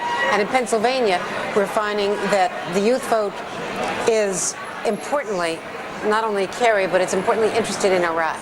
The people who are voting for Kerry in Pennsylvania are caring about Iraq, health care, jobs, and the economy. Not surprisingly, the people in Pennsylvania who are voting for George Bush are telling us that they were concerned about terrorism and moral values, and they separate the issue of terror from Iraq, from the Iraq war. Among Pennsylvania voters who say that Iraq was the most important issue, 75% voted for Kerry, as did 83% who said that health care Isn't it fascinating? It's a battle of language as much as anything else. Really if you say terrorism, you're probably voting for the president. If you say Iraq, 3/4 are voting for Kerry. And if I can remain cynical tonight about the youth vote coming out in swarms, again, we won't know, like Brian Williams said, till the very end how many came out. But I have seen image after image after image after image of voters today from Alabama to California, all across America. And I'll tell you what, they look like the same middle-aged voter to me. I'm telling you, maybe it's going to happen for the first time ever, but we're just going to have to wait and see. The exit polling in Pennsylvania shows that more than 60% of the young voters went to Kerry. Well, so that doesn't matter. I mean, what matters is how many of them went out. I mean, and we don't know that, as Brian Williams said. And all I'm saying is, based on anecdotal evidence and anecdotal evidence only, I saw the same. I mean, I looked into the faces of the voters, and they look like the same voters that vote in every election every 4 years. I didn't see a lot of young 18, 19, 20, 21-year-old kids in the line there. Can we get off this for 1 second and talk about the war? Mayor, when people talk in this election, and you hear them, we've been doing this for 2 years, this election, they talk in different language. Republicans who like the president, it's 97% of the Republicans use the war on terrorism, the term war on terrorism. They talk about WMD, they talk about regime change, they talk about values. The Democrats say jobs, jobs, jobs. They use different lingo. They also say Iraq, Iraq, Iraq. Have you heard this before, where there's different lingo? Total and complete lingo distinctions between the various believers. I told you this, though, I don't think that there are very many people that believe that the president has handled the war in Iraq the way it should have been handled. When you think about the numbers and you hear people react, those who believe that Iraq is part of the war on terrorism are definitely for Bush. Those who make a separation between the two are overwhelmingly for Kerry. And that's why you have so many young people that are for Kerry. They don't make the connection between the war on terrorism. They appreciate what Bush has done on terrorism, but they believe he misled the nation and the world on Iraq. And they interpret it that way. Absolutely. And all the other things that have come since then. All of the other, there's nothing worse that could have happened. Yeah, all the things John Kerry said in 1998 about Saddam Hussein, and 2002 about Saddam Hussein, and 2003 about Saddam Hussein. Yeah. Well, Joe, you could have all those views on Saddam Hussein, and you still may not have gone forward with the war unless there were some other factors. I'm just talking about misleading about WMDs. I still find it funny that we're talking about I've got a question about this. Most people give President Bush some credit for just for a second, Ron. Sure, we can watch while we listen to you. That's John Edwards, who was delayed. Remember, we announced a while ago in Florida to make some calls on behalf of Erskine Bowles, the man running for the United States Senate in his home state of North Carolina. He's joining now, of course, in Boston, the Democratic nominee for president, that's John Kerry. But it took him a while to get up there, so we're going to watch that while you talk. Okay. Well, here's what I'm wondering, and it's really more of a question.